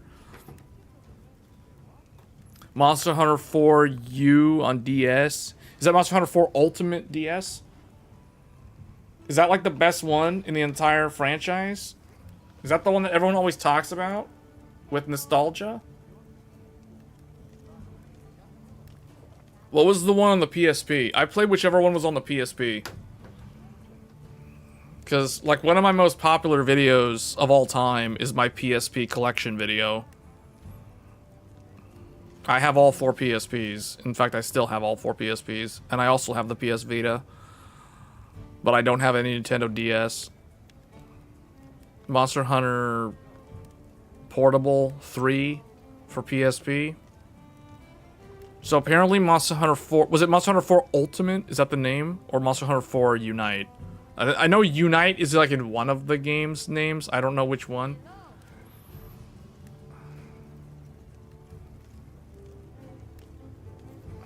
Yeah, I mean, this game is good. I don't know, as someone who never played the older ones, I played World. But I never played the older ones in any particular depth or length of time. I played the one on the PSP for like an hour and then just kind of like gave up. So I guess it's because I didn't like the way it ran on the PSP. So wait, so this one, Seregios has Seregios' tenacity and scale layering. Scale layering has temporarily reduces stamina depletion when health is at 40% or lower. That's pretty good. Seregios tenacity, that's the Razor's Edge thing. And then Lagia has... Oh wait, that's right. Alpha beta sets have different secondaries. They both have... I think they both have what? The same... What am I doing here? The same... Okay, if I remember correctly, they both have the same... This thing is the same for alpha and beta, but the group skill is different depending on if you have the alpha or beta set. So this one is the beta set. This one has Leviathan's Fury, which is the same on the alpha set.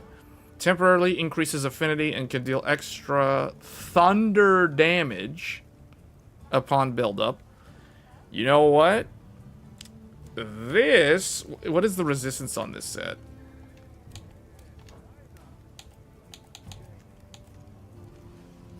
Wait a minute. So this has... This has 10 water resist, 20 thunder resist. Ooh, this set is going to be fairly good if you're going to be farming Arch-Tempered Uthduna later this month.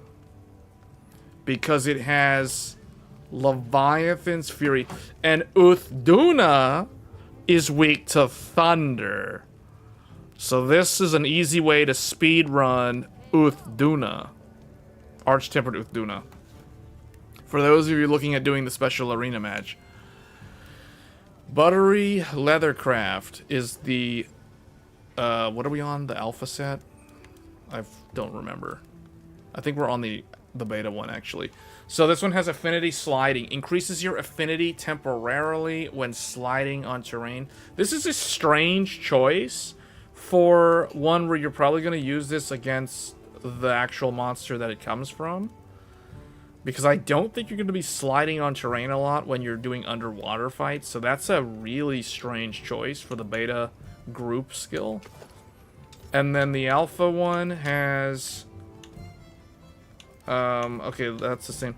Flexible Leathercraft. Hunter-Gather. Increases gathering speed and prevents knockback when gathering or carving.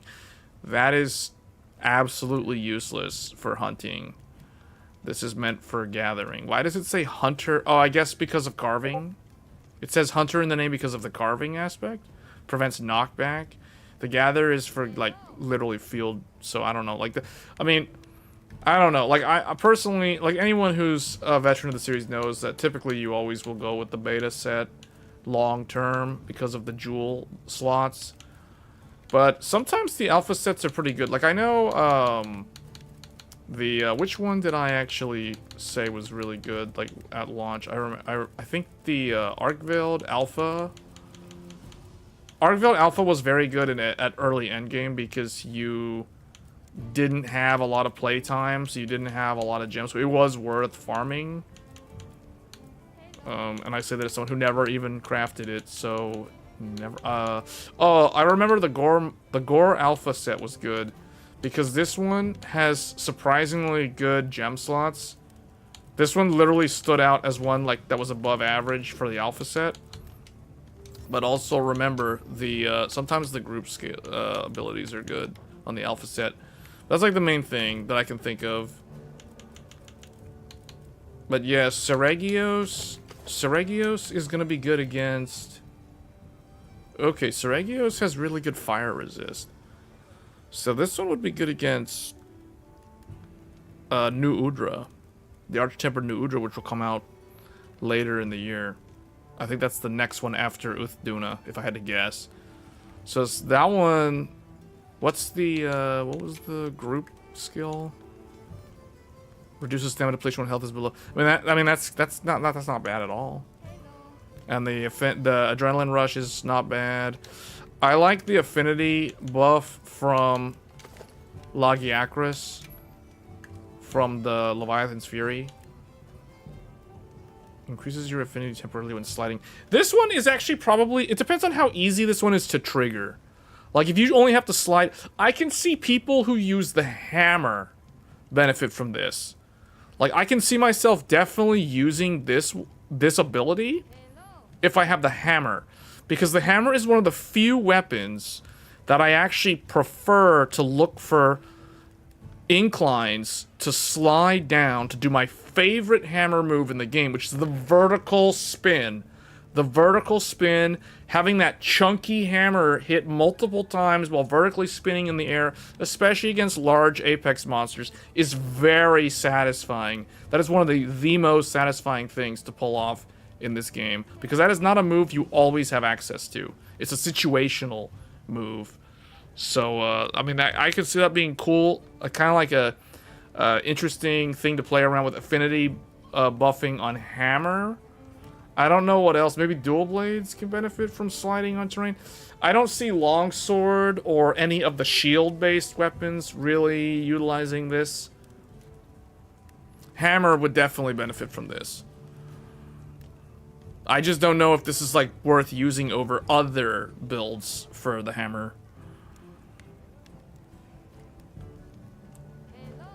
What do you think about the mostly negative review on Steam? Isn't most of that just people who are trying to play the game on like low-end computers? Like I don't know how. I feel like most people that play this game long-term actually like the game. So I don't know how accurate those Steam numbers are.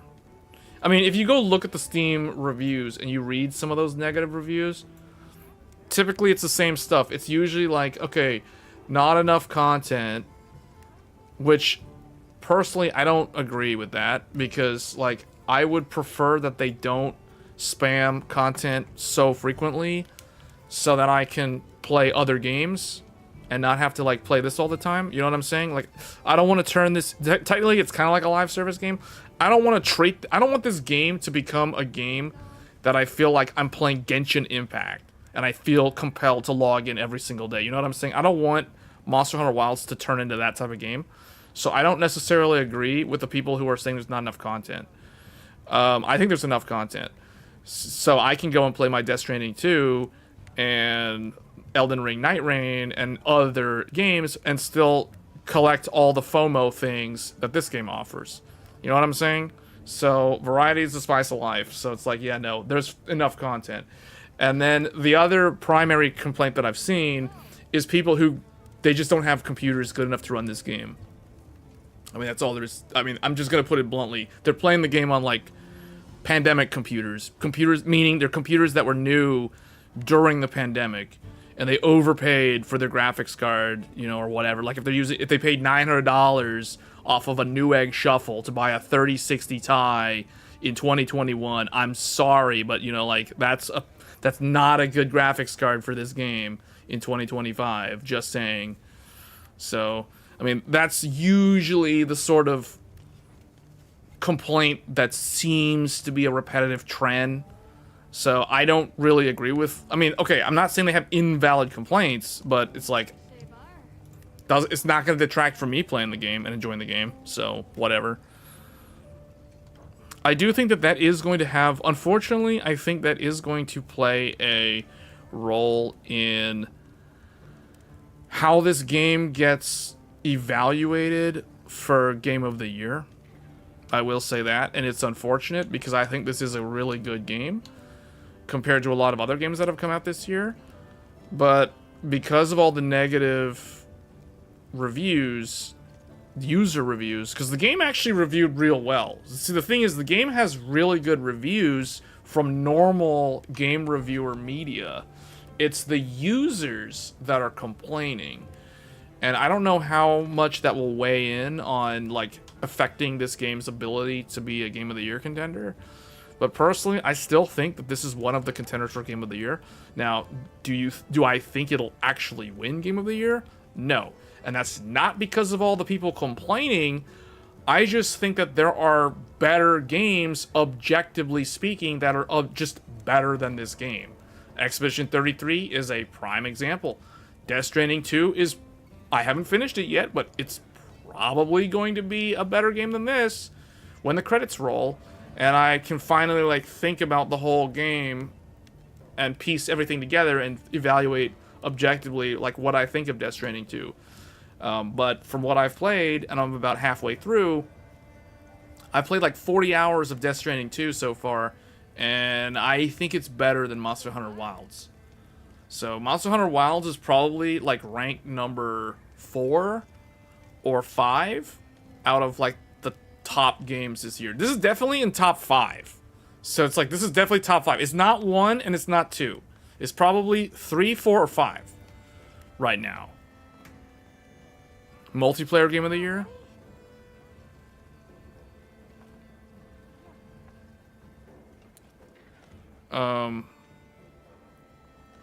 You think it's the best multiplayer game this year? I think people would debate that with you. I think some people would say Elden Ring Night Rain is better than this for multiplayer. I think, so, currently, you want my top 5? Okay, hold on, I gotta open like a notepad so I can, like, keep track of this. Because I know I keep talking about them and then I always forget to write this down. Okay, so my top 5 games, because typically Game of the Year is, there's 5 contenders for that award. So right now, Claire Obscure. Do we need to open Paint? Are we actually gonna show Paint on this stream? I guess we are. We're gonna do Paint on this stream. Even though I wasn't expecting to.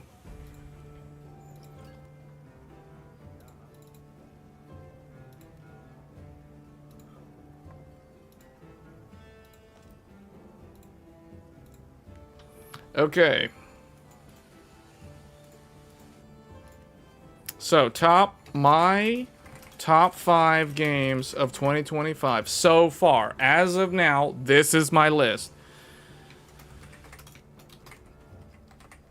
Claire Obscure. Expedition 33 is what I would still consider the front runner, despite how good Death Stranding 2 is. Second is definitely, right now, as of now, Death Stranding 2. On the beach. That's number 2. Now, here's where it gets interesting. So, number 1 and number 2 is already pretty much set in stone, as far as I'm concerned. I don't see any other game beating those 2 games this year. So, I mean, I could be surprised. Who knows? The year's literally only halfway over. We're starting the second half, and there could be some great games that come out in the second half. Because I was certainly surprised by a lot of games that came out in the second half of 2023. And I'm trying to think, like, what was last year. But I know, like, 2023 was a huge year for second half. And we already got, like, really good games in the first half, like Hogwarts Legacy back in 2023. So, okay. So there's a couple of games out of 3, 4, and 5.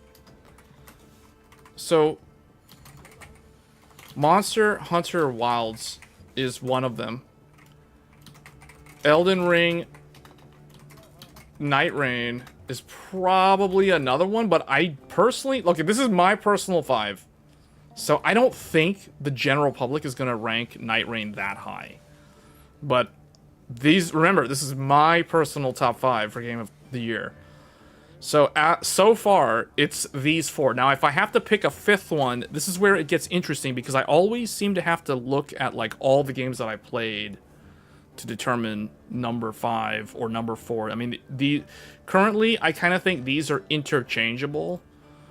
Monster Hunter, it's weird, because Monster Hunter Wilds is truly a new game in the franchise. Elden Ring Night Rain is basically a spin-off of Elden Ring. It's like a roguelike.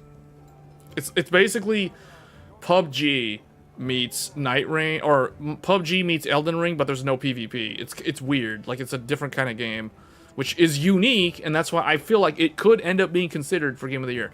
Now, I gotta go back to my list. So what came out earlier this year? So Ninja Gaiden 2 Black, that's not gonna win anything. Like a Dragon Pirate Yakuza, I just don't think that's gonna win anything. In fact, I personally think last year's Infinite Wealth was better than Pirate Yakuza. So that one I don't think is gonna win anything. Assassin's Creed Shadows, I don't think that game's gonna win anything. And I actually enjoyed Assassin's Creed Shadows. I played about halfway through, and a lot of people criticize that game. I personally didn't really think. I mean, if we're grading the game objectively, the game is fine. I just think these 4 games are better than it. So the question is, should Assassin's Creed Shadows be number 5? Well, there's also the first Berserker Kazan. I thought that game was okay, but it's like, I don't think that game is that great. And I'm someone who plays a ton of challenging Souls-likes and From Software games and action games like Devil May Cry 5 and Ninja Gaiden. So and I didn't think First Berserker was that good. I thought that game had a lot of artificial difficulty, and I don't like artificial difficulty.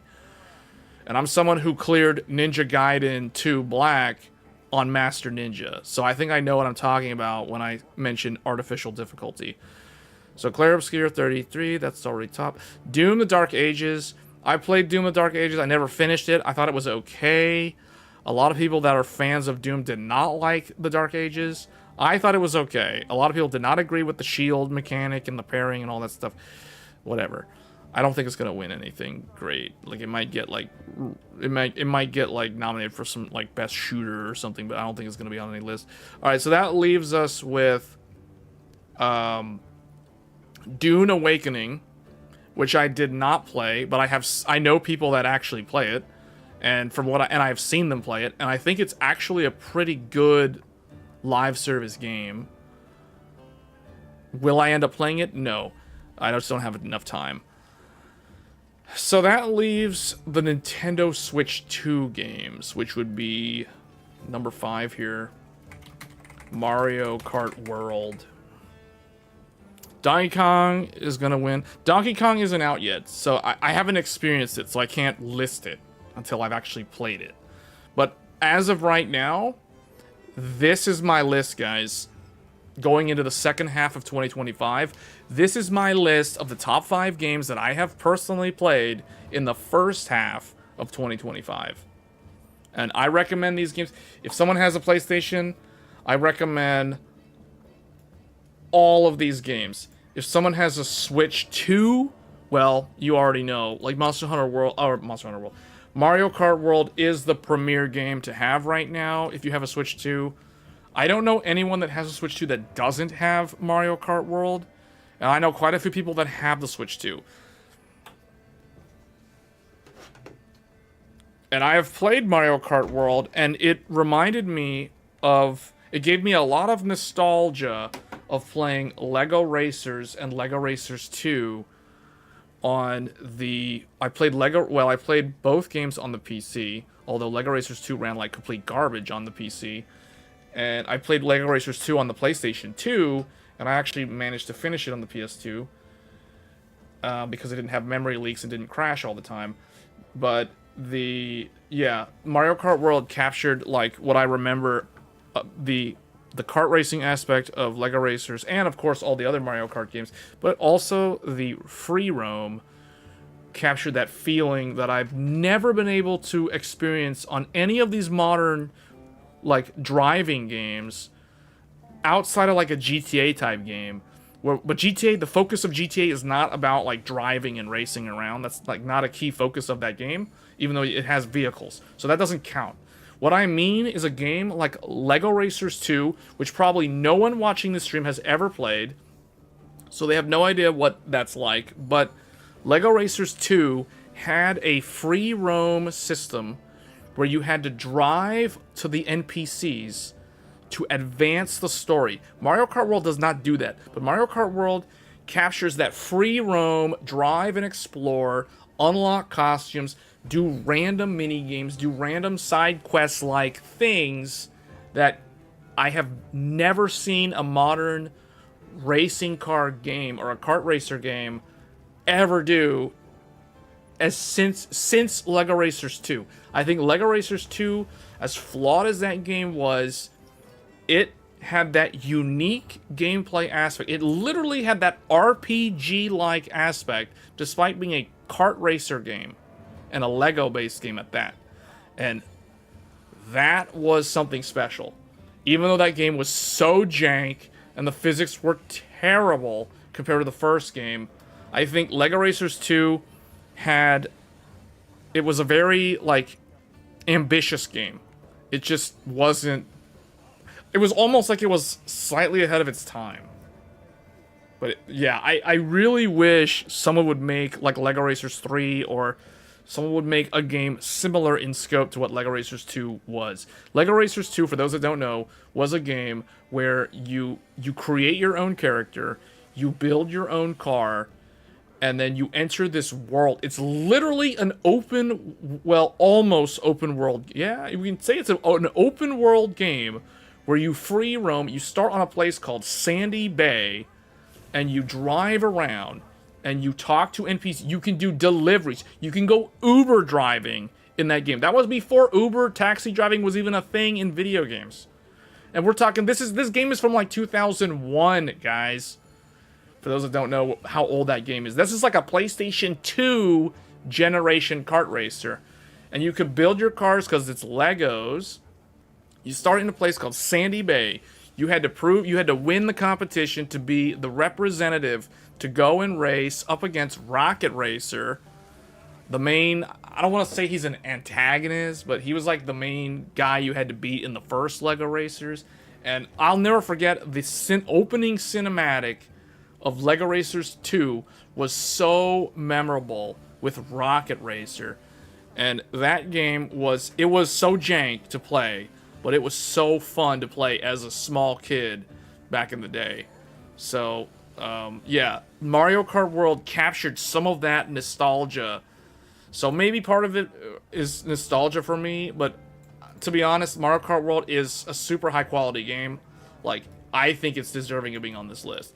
It might even be higher than Night Rain, but I'm not someone who plays a lot of kart racer type games, so that's the only reason. And I play a lot of action games, so that's the reason why I kind of rank Night Rain above Mario Kart World. But yeah, those are my top 5 games for the first half. Mars Boss was retarded because he was like, you were racing against a guy in a mech. You race against a Martian. For those that don't know how crazy Lego Racers 2 was, Lego Racers 2, after you have to beat the construction worker, then you have to go beat the postman, then the firefighter, and the last guy is the police officer. You have to beat all 4 of those guys in a one-on-one race. Then you win the Sandy Bay qualifier or whatever. Then it opens up the ability to travel to other areas. The game was so cool, and this is on a PS2, guys. It was also on PC, but it ran like garbage on PC. Because I think it was too ahead of its time for PC back in the day. And this was when you had like a Voodoo whatever GPU or whatever. So anyway, Lego Racers 2. You could go to Dino Island, and you had to go race against. They called him Sam Sinister, whatever. But it's actually Baron von Baron from the first game. I don't know why they changed his name. Because there's actually there was a NPC in the first game called Sam Sinister, from the temple theme, the Lego Temple, which is a Johnny Thunder theme. For those that are into like Legos, this is like old school Lego sets that we're talking about right now. But anyway, Dino World or Dino Island was so legit cool. You had to race against Sam Sinister. Yes, they spelled his name that way. I don't know why. Not Sinister. Maybe it was censored for children. I don't know. Sam Sinister. And then he would drop oil slicks that would trip you up, and your car would like spin out. So you had to like try to get in front of him as fast as possible. But see, this is how experimental older games were. This is why these games are like so cool. And then after you beat him, your car gets like his engine, and you can drive so fast. You have like fire on your tires. It's awesome. And then it leaves like a flame trail behind you. Then you can go to Mars. You literally go to the planet Mars, you race against the Martian. He's the boss. Basically, there's like 4 qualifying races of every zone. I remember the volcano, the spiral, you go up the volcano in like the 3rd level of Dino Island. And then when you race against Sam Stannis, you go down the volcano. It's more annoying because the physics are crazy, so you spin out and fall in lava very easily. So yeah, that game was jank, man. That game was jank. But Mars was very memorable. They had a lot of like go left or go right, and the path is different. Like left, if you took the left path, you'd have like harder 90-degree angle turns. If you took the right path, it was longer, so it was slower because the mileage was longer. So, and then you race against the Martian. And I still remember the theme song that plays when you race against the Martian. That man, that game had a legit soundtrack back in the day. And the Martian cheats because you're literally racing against a guy, a Martian in a giant Gundam, walking, stepping over you, stepping in front of you. Imagine racing against a Gundam, and the thing is like as big as the Empire State Building, and you're this tiny little guy in a car. You're a Lego dude in a car, a Lego car, racing against a thing as big as the Empire State Building. Yeah, good luck with that. The thing's like feet are so big, and so if you beat him, then you get his shield. So your car is like way more like. It has like armor, so you don't like lose bricks as easily. Oh, and that's the other thing too about Lego Racers 2. In Lego Racers 2, if you take damage on your car and you lose bricks, and if you lose all your bricks, you literally lose your entire car. And you know what happens when you lose your car mid-race? You literally jog. Your little Lego man is literally jogging. He's running in like a marathon, and everyone else is in their car, just looping past him over and over and over again. You got to get to that pit stop to respawn your car ASAP. Otherwise, you're going to lose really, really fast if you ever lose your car. And don't get me started on how broken the power-ups were in that game. Destructive Brick, I'm looking at you. And then after you go to Mars, then you can do it in any order. But the recommended order was Dino Island, then Mars, then the Arctic. So then you go to the Arctic. It's frozen ice. And you race against the Berg. I think he was called the Iceberg, the Berg, whatever. Some Yeti enemy thing. The ice monster that drops like giant stalagmites behind him that like mess you up if you landed them. You get his, man, what do you get? What's that power up? Or he gives you... Oh, he gives you tires. He gives you tires that have like really, really good grip, so you don't instantly spin out because the physics were so terrible that you're literally playing the entire game like you're figure skating on ice. And if you're on the Arctic, it's like 10 times worse. So you're constantly like spinning out and doing like 360-degree spins while racing. So, yeah, man, Berg was just, oh, gosh, yeah, that was horrible. At least Berg wasn't that fast, though. It depends on the order. Like, if you got the engine from Dino Island, I'll be honest with you, I didn't have any trouble with the Berg once I knew what he did, because my car was just way faster than him. The Martian was just straight up, like, unfair. The Berg, though, by the time you fight the Berg, as long as you have the engine from Dino Island, he's actually not that hard, because you typically have enough acceleration and top speed to, like, pass him all the time. So he was actually the easiest one. Let's see how the Sonic Racing...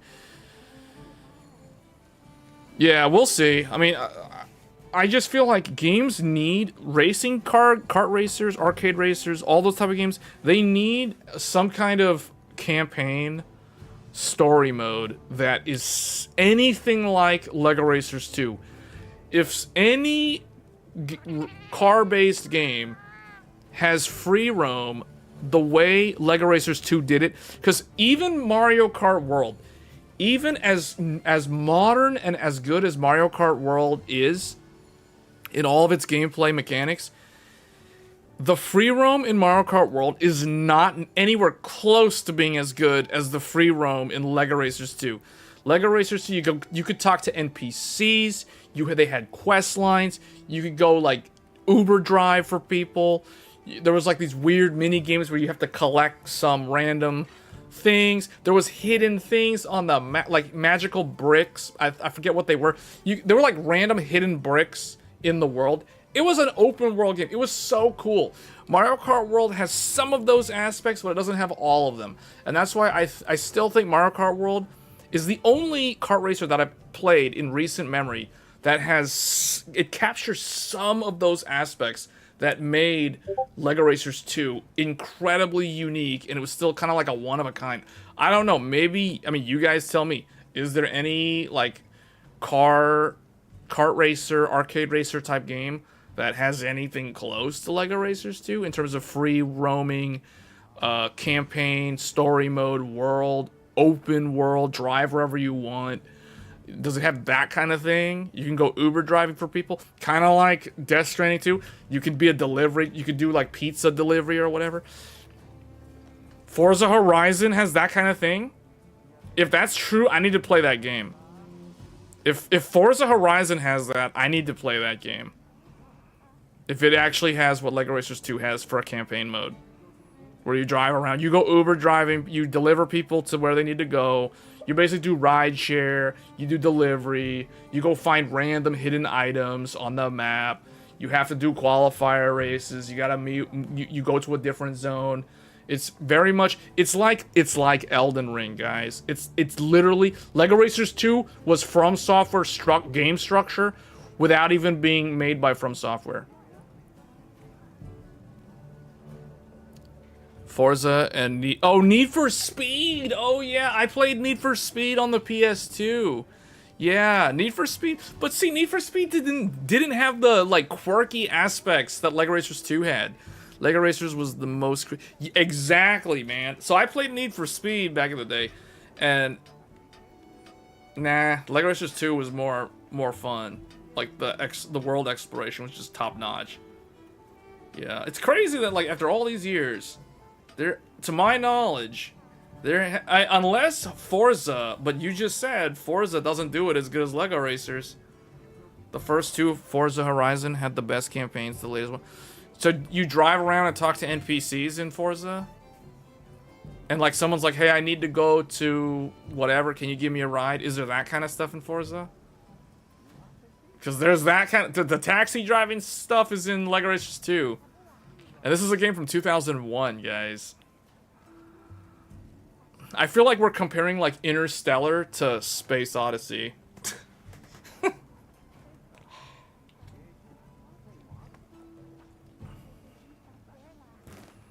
Have you tried Mecha Break today? No.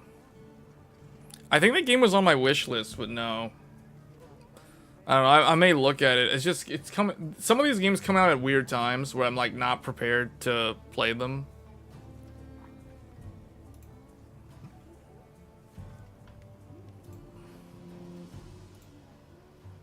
That one's on my wish list though. Hold on, let me look real quick. Because I didn't know that was out. It has mixed reviews. I like the Gundam franchise, so I might actually try that. I would like Armored Core. And the Gundam Warriors game, sort of. The Dynasty Warriors spin-off that's Gundam based. What is this? Is this like a PvP game? If this is only a PvP game, then I'm probably gonna skip it. If it has like no actual story. If it's just random, like jump in and like playing Call of Duty, but it's mecha, I probably will skip it. But it already has mixed reviews.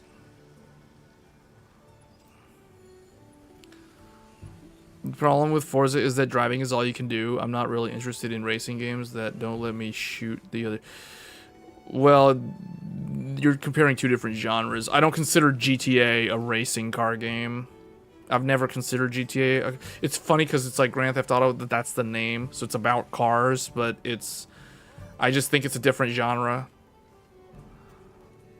That's like me saying Death Stranding 2 is kind of like this game, Monster Hunter. The difference is Monster Hunter, you're completing hunts. In Death Stranding, you're completing deliveries. And some of those deliveries require you to go take out BTs or enemies or something.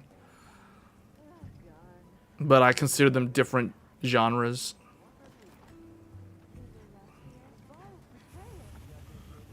Like Forza is like GTA with no violence, I guess.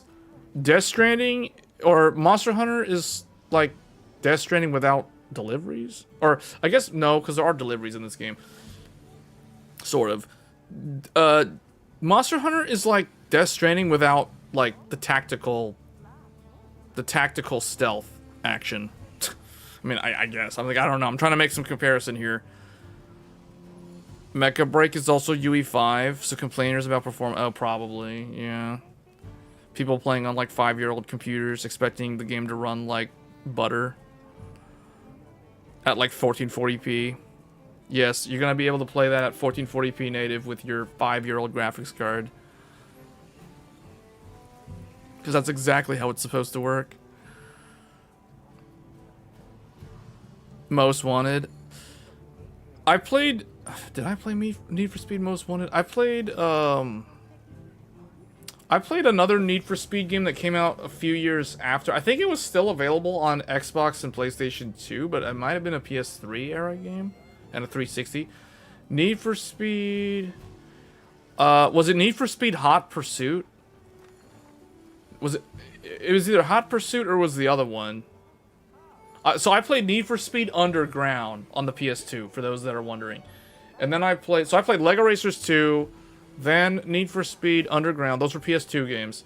Then I played Project Gotham Racing on the original Xbox. Then I played Need for Speed... I know I played Need for Speed Shift. Need for Speed Shift was a game that I really enjoyed out of the Need for Speed franchise. Shift was good. There was another one in between. There was Hot Pursuit, and there was like another one. Like, it might have been Most Wanted. Oh, it might have been Most Wanted, actually. I'll recognize it if I see it. Hold on. Now I gotta look for the game logo. Because the box art, Need for Speed Most Wanted. Did I play that? That looks very familiar. Oh, you know what? I never had this game, but one of my friends had this game. That's how I played it. Yeah, I remember this game on the GameCube. I played the Xbox version of this. But I don't think I ever owned this game. I think my friend had this game, and we played it on the original Xbox, because the Xbox was the most powerful console back when this game came out. Back in 2005. There was a remake. It says that there was a reboot in 2012. Now, I never played that. Yeah, so I played Need for Speed Shift, which was the last Need for Speed game that I played on the PlayStation 3. In fact, do I have this on the PC? I don't know. I don't know if I even have any PC games or like racing games on PC. I gotta look at it here. Need for Speed Shift. Do I have this? I do not have this game. Is this game even on? Can you even buy this? This game doesn't even show up as for sale on like Steam.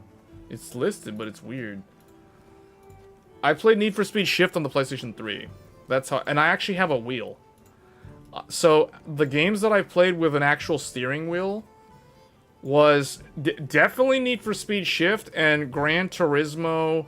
It was the Gran Turismo that was on PS3, and it was Need for Speed Shift. And there was probably another game that I can't remember right now.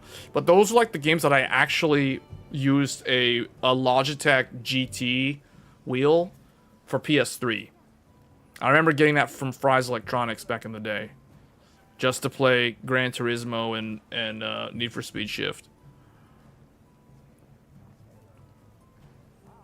They need to remake Most Wanted. I think Most Wanted was the one that was between, like, Hot Pursuit came out after Most Wanted, if I'm not mistaken. There was also Hot Pursuit 2. Hot Pursuit was 2010. Okay, so Shift was after Hot Pursuit. Because I remember I played Shift. Oh, no, Shift was 2009? Hot Pursuit was after Shift. I have vivid memories of that era of gaming. Like, the early 2010s, I called them, because that was when PS3 was starting to hit its stride. You started getting like really good games on PS3. Valkyria Chronicles is a hidden gem.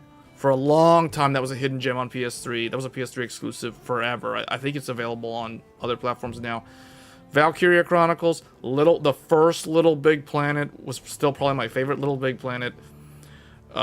Uncharted 2, Ninja Gaiden Sigma 2. I mean, whatever. Ninja Gaiden Sigma 2, it had like the multiplayer aspect, the online aspect if you want to do mission mode. I don't think Ninja Gaiden 2 had... Yeah, Ninja Gaiden 2 on Xbox 360 did not have that. Ninja Gaiden Sigma 2, obviously Metal Gear Solid 4, but there was weird, interesting games on PS3 in that time frame. One of them was White Knight Chronicles 2. Catherine was another very, very good hidden gem game on the PS3. So that's the thing about PlayStation, guys. PlayStation back then, even though 360 had a very good sales lead over PS3, because PS3 was so hard to develop for, the reason why the PlayStation 3 ended up winning out in the long run, globally, was because of the games. The PS3 just had, like, so many, like, weird games, like Valkyria Chronicles, actually, I think Catherine was available on 360. That was 360 and PS3. Years later, it eventually came to PC, but it was like years later. The original Nier was, I think it was on 360, but I know it was PS3. And then there was all these other weird ones that were like PS3, like the Drakengard series was PS3, like Drakengard, was it Drakengard 3? Drakengard 4? What, like one of those were PS3 only? It just had a bunch of like weird like games that you could, like the Uncharted 2 franchise, Uncharted 1, Uncharted 2, those were exclusives. Metal Gear Solid 4 was an exclusive. Like, it had all just some, like, Resistance was a launch title, that was good. Killzone 2 was really good if you like shooters, on console at least. And that was a very good looking game. So it just had like a lot of cool games, man. Gran Turismo, but obviously Microsoft had the Forza as the rival property or IP. But I remember, I think White Knight Chronicles, yeah, White Knight Chronicles and White Knight Chronicles 2, I'm pretty sure were PS3 exclusives. And those were, I played a ton of the first game. I don't know why, but I did. And then, yeah, but yeah, I just remember there was like a bunch of, I don't know, I was still very much a console gamer during the PS3 era. In fact, the reason why I remember the PS3 era so fondly was because the graphics, the improvement in graphics from PS2 to PS3, in my opinion, are still the biggest update that we've gotten in graphics technology. Not only did we get a massive bump in graphics quality going from PS2 to PS3, that was also the transition from 4:3 aspect ratio to 16:9 aspect ratio.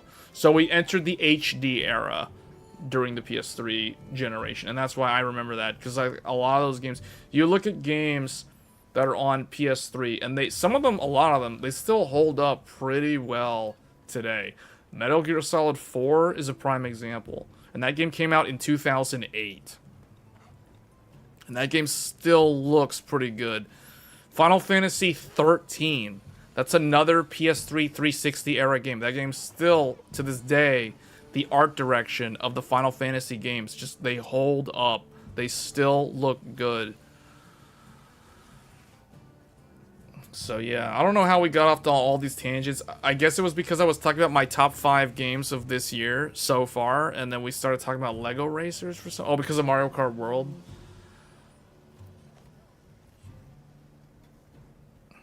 Anyway, I think this is a good stopping point. I did not expect to ramble for like however long that was, like 30 minutes or whatever, on like old games. But yeah,